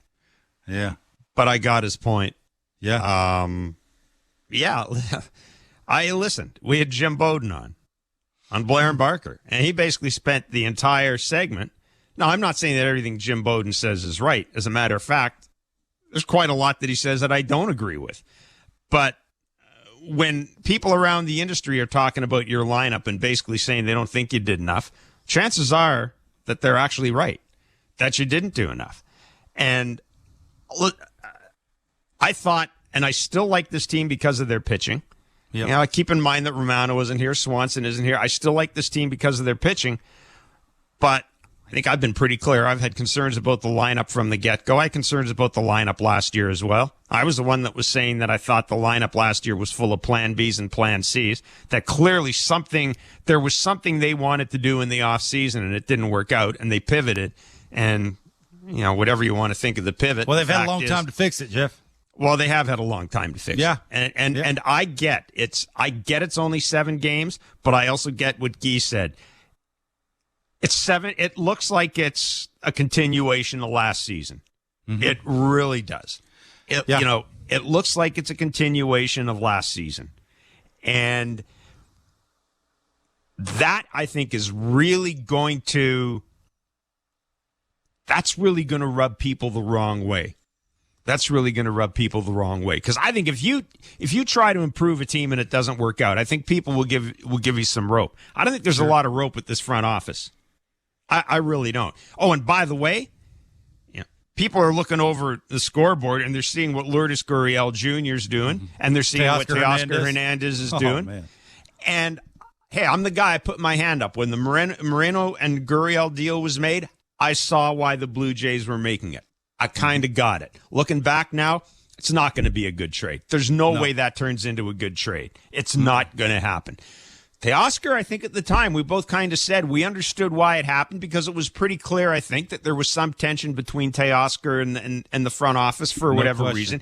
He wasn't going to sign a contract here. But we also said the same thing. You can't subtract all of that offense and then try to backfill with Brandon Belt. Mm-hmm. And Kevin Kiermaier. IKF. This year IKF. You just can't do that. No, you got a bunch of guys in the lineup 1 through 9 trying to pull everything. Like, the doing damage part of it. How many guys in that lineup can go the other way with damage? Yeah. Name one. Who? Bo Bichette, I guess, occasionally. Is there anybody else? Turner's not trying to do that. Vladdy, when's the last time you saw Vladdy hit a home run to right field? When's the last time you saw George Springer hit a home run to right field? When's the last time you saw Dalton Varsho? Other than the bloop double that he had tonight, like that's the thing, right, is if that's working, it looks like everything you're preaching, they can go out and translate that. But, man, when it's not working and all they have to do is throw change-ups to you, I mean, that's tough to take. 416-870-0590, 888-666-0590, star 590. The Blue Jays, 8-0 losers, and I mean losers tonight to the Houston Astros. The Jays are 3-4 in the first 7 games of this road trip. Have an off day in New York and then a 3-game series against the Yankees. We'll take a break, go back to the phone lines, and wrap it up. It's Blue Jays Talk with Blair and Barker on the Sportsnet Radio Network. Timber Mart is Canada's building center, a solid neighbor to call upon when you've got a job to do. Your dependable home improvement store that offers the added value of Air Miles reward miles with every purchase of $15 or more. Visit timbermart.ca. The Blue Jays are inviting you to work from Dome. Put it in your calendar. 307 weekdays starts this season. You can work from Dome with friends or coworkers at Rogers Center. It's a game changer. Make the ballpark your office for the afternoon. Work from Dome, 307 weekday starts. Let's touch base. Check out ticket options on bluejays.com/workfromdome. At Crown Rust Control Center, protection runs deep because every Crown Rust Control Center is owned by a local family who cares beyond business. Your Crown Rust Control Center is 100% committed to their product, to you, to their community, which is your community. Protecting you and what matters to you is equally important as protecting your vehicle. Did you know spring's the best time of year to protect your vehicle from rust? For a special spring offer, find your local family-owned Crown Rust Control Center at crown.com. Take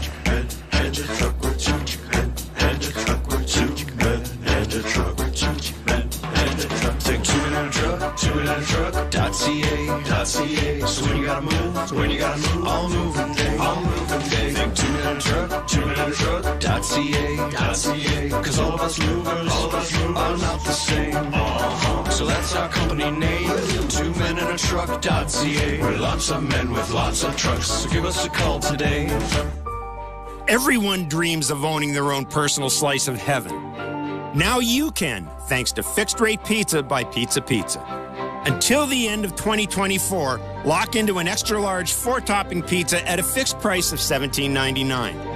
No matter how bad food prices get this year, your pizza price stays.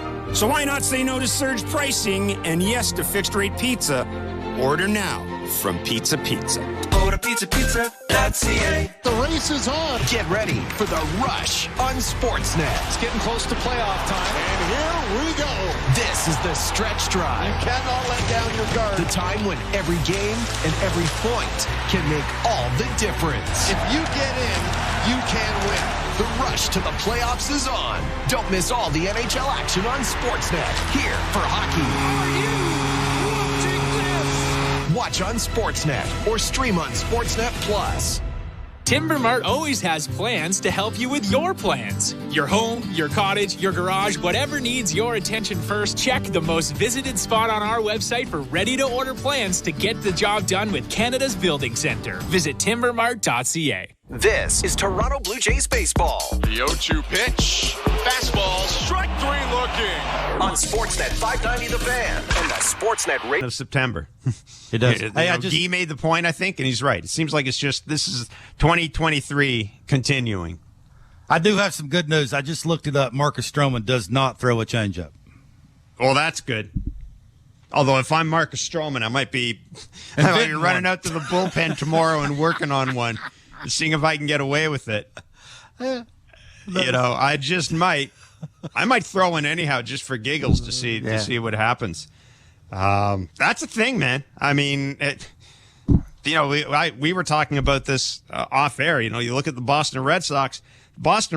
They've got starting pitchers that aren't throwing four-seamers anymore. They're throwing breaking stuff and off-speed stuff. They're working down on the zone. And Buck made the point during the telecast. It's a game of adjustments. And I think you're going to start seeing teams focusing a little more on getting their pitches down. And that's why the Blue Jays rotation last year was good, because they pitched down.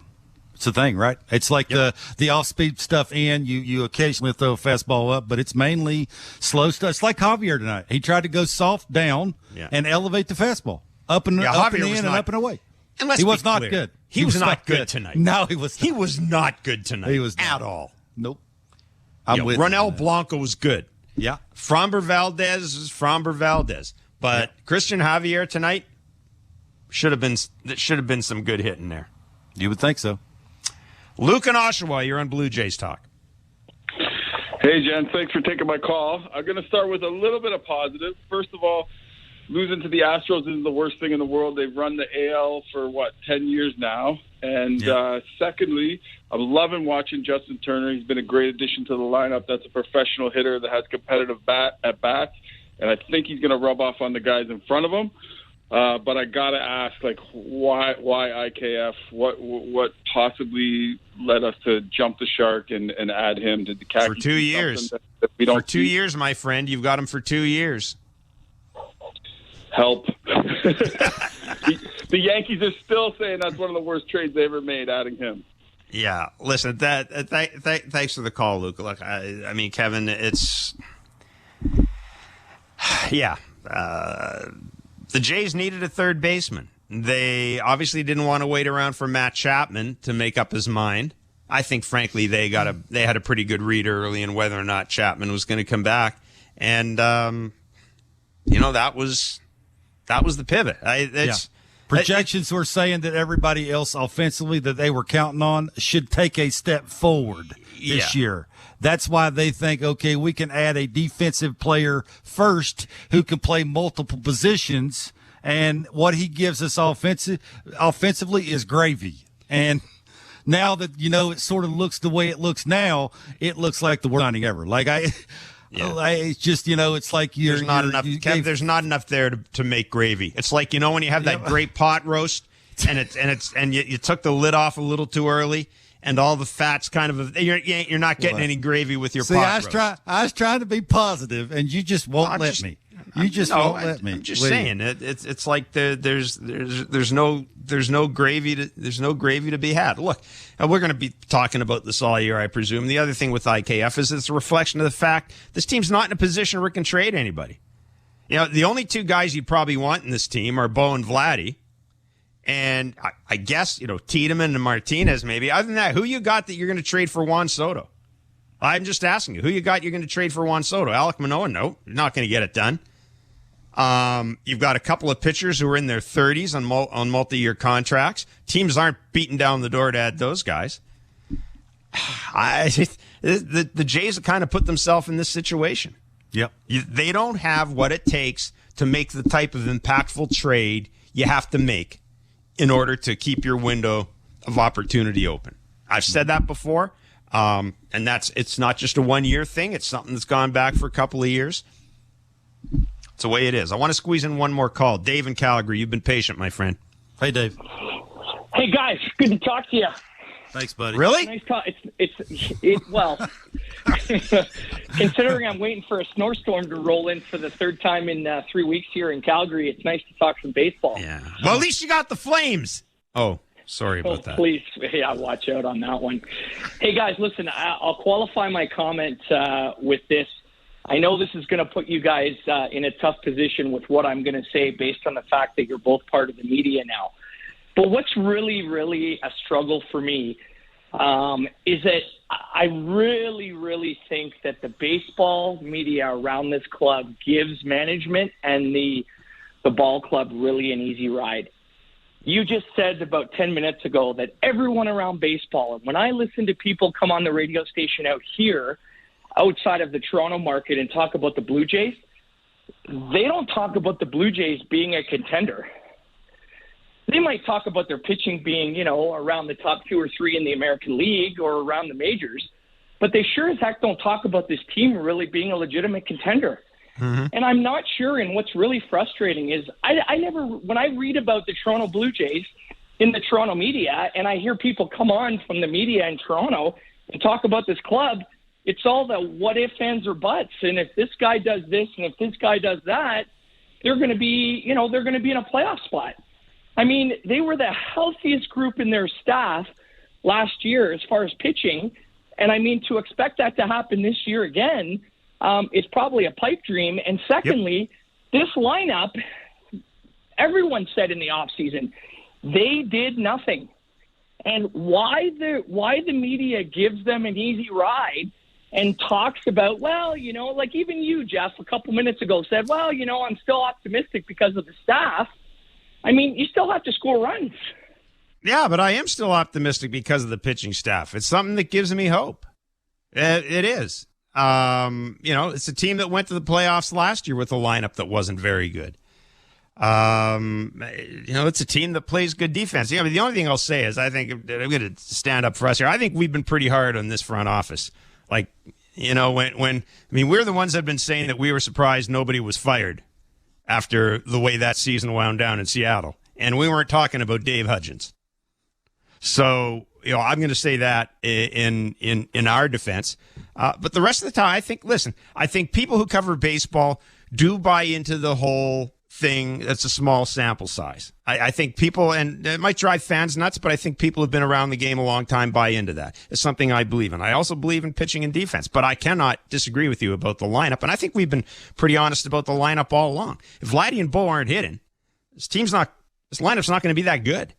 Yeah, I think Johns came out and said that too, right? And I think on the flip side of all the teams that are sort of bunched together, the Jays are right there in it. I think that's why the people that are around the team are saying first four guys get it going and somebody's a surprise at the back end, they could be better and make a decent run at it. Hey, let me tell you something to make you all feel better.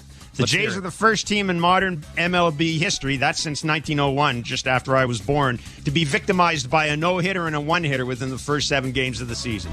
So there you go. The Jays are off to a record-setting start. Thank you for listening to Blue Jays Baseball, brought to you by the local family-owned Crown Rust Control Centers in Alliston and Bolton. Protect your vehicle from rust today. Find your local family-owned Crown. It's because I get a chance to bring some joy into people's lives. Anything can happen on a baseball field. We've got a new game. It's perfectly unscripted theater. Everybody on their feet. Because you never know what you're going to see on a given day. It is bedlam at the bank as Bryce Harper has put the Phillies on top. There's just something about baseball on the radio. Something about the way wood hits leather. A swing and a drive to deep left center. The way leather hits dirt. And he made the play. The way a deep fly ball sounds like it's about to change history. High fly ball to center field. It's hit pretty well toward the wall. Until the cleats hit the grass, hit the crushed brick, and then nothing but sky and a silent crowd. That ball's high. till leather hits leather and 40,000 fans lose their collective minds. In a perfect symphony of chaos. He jumped up on top of the wall, balanced himself, and caught it. The way nothing triumphs a perfectly honest call. I don't believe what I just saw. And the way the right voice can make a moment live forever. Touch 'em all, Joe. You'll never hit a bigger home run in your life. Outsiders may think this is just two teams. A ball, a bat, and a microphone, but no. For over 100 years, this has been the soundtrack of the American pastime. He struck it out looking. It's over. It's over. The Rangers have won the World Series. The soundtrack of summer. This is Major League Baseball on the radio. Right now on SiriusXM. All rise. Coming in 5. Get ready to play. 4. Get up. Get up. 3. Can you believe it? Put your seatbelt on. Wow. Talk about the game and all the stories on MLB Network Radio, SiriusXM 89, and the SiriusXM app. Feed on Internet 870. 2:10 p.m. Chicago White Sox take on the Atlanta Braves. White Sox on Sirius 111 XM 180 and Internet 845. Braves on Internet 841. 3:30 p.m. Oakland A's take on the Boston Red Sox. A's on Sirius 137 XM 181 and Internet 859. Red Sox on Internet 843. 3:40 p.m. Arizona Diamondbacks take on the New York Yankees. Diamondbacks on Sirius 138 XM 182 and Internet 840. Yankees on Internet 858. 4:10 p.m. Seattle Mariners take on the Cleveland Guardians. Mariners on Sirius 161 XM 184 and Internet 864. Guardians on Internet 847. 4:10 p.m. San Diego Padres take on the St. Louis Cardinals. Padres on Sirius 139 XM 183 and Internet 862. Cardinals on Internet 865. 6:45 p.m. Washington Nationals take on the Pittsburgh Pirates.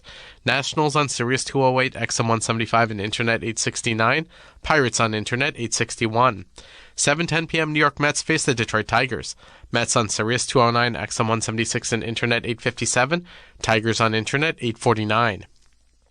7:40 p.m. Chicago Cubs face the Colorado Rockies. Cubs on Sirius 210 XM 177 and Internet 844. Rockies on Internet 848. 8:10 p.m. Houston Astros take on the Toronto Blue Jays. Astros on Sirius 211 XM 178 and Internet 850. Blue Jays on Internet 868. 10:10 p.m. LA Dodgers take on the San Francisco Giants. Dodgers on Sirius and XM channels 89, Internet 853. Giants on Internet 863. Spanish feed on Sirius 106, XM 179, and Internet 871. I'm Frank Trachtenberg with your SiriusXM Major League Baseball schedule for Wednesday, April the 3rd. I'm Frank Trachtenberg with your SiriusXM sports schedule for Wednesday, April the 3rd. All times are Eastern, and please remember, all games, times, and channels are subject to change.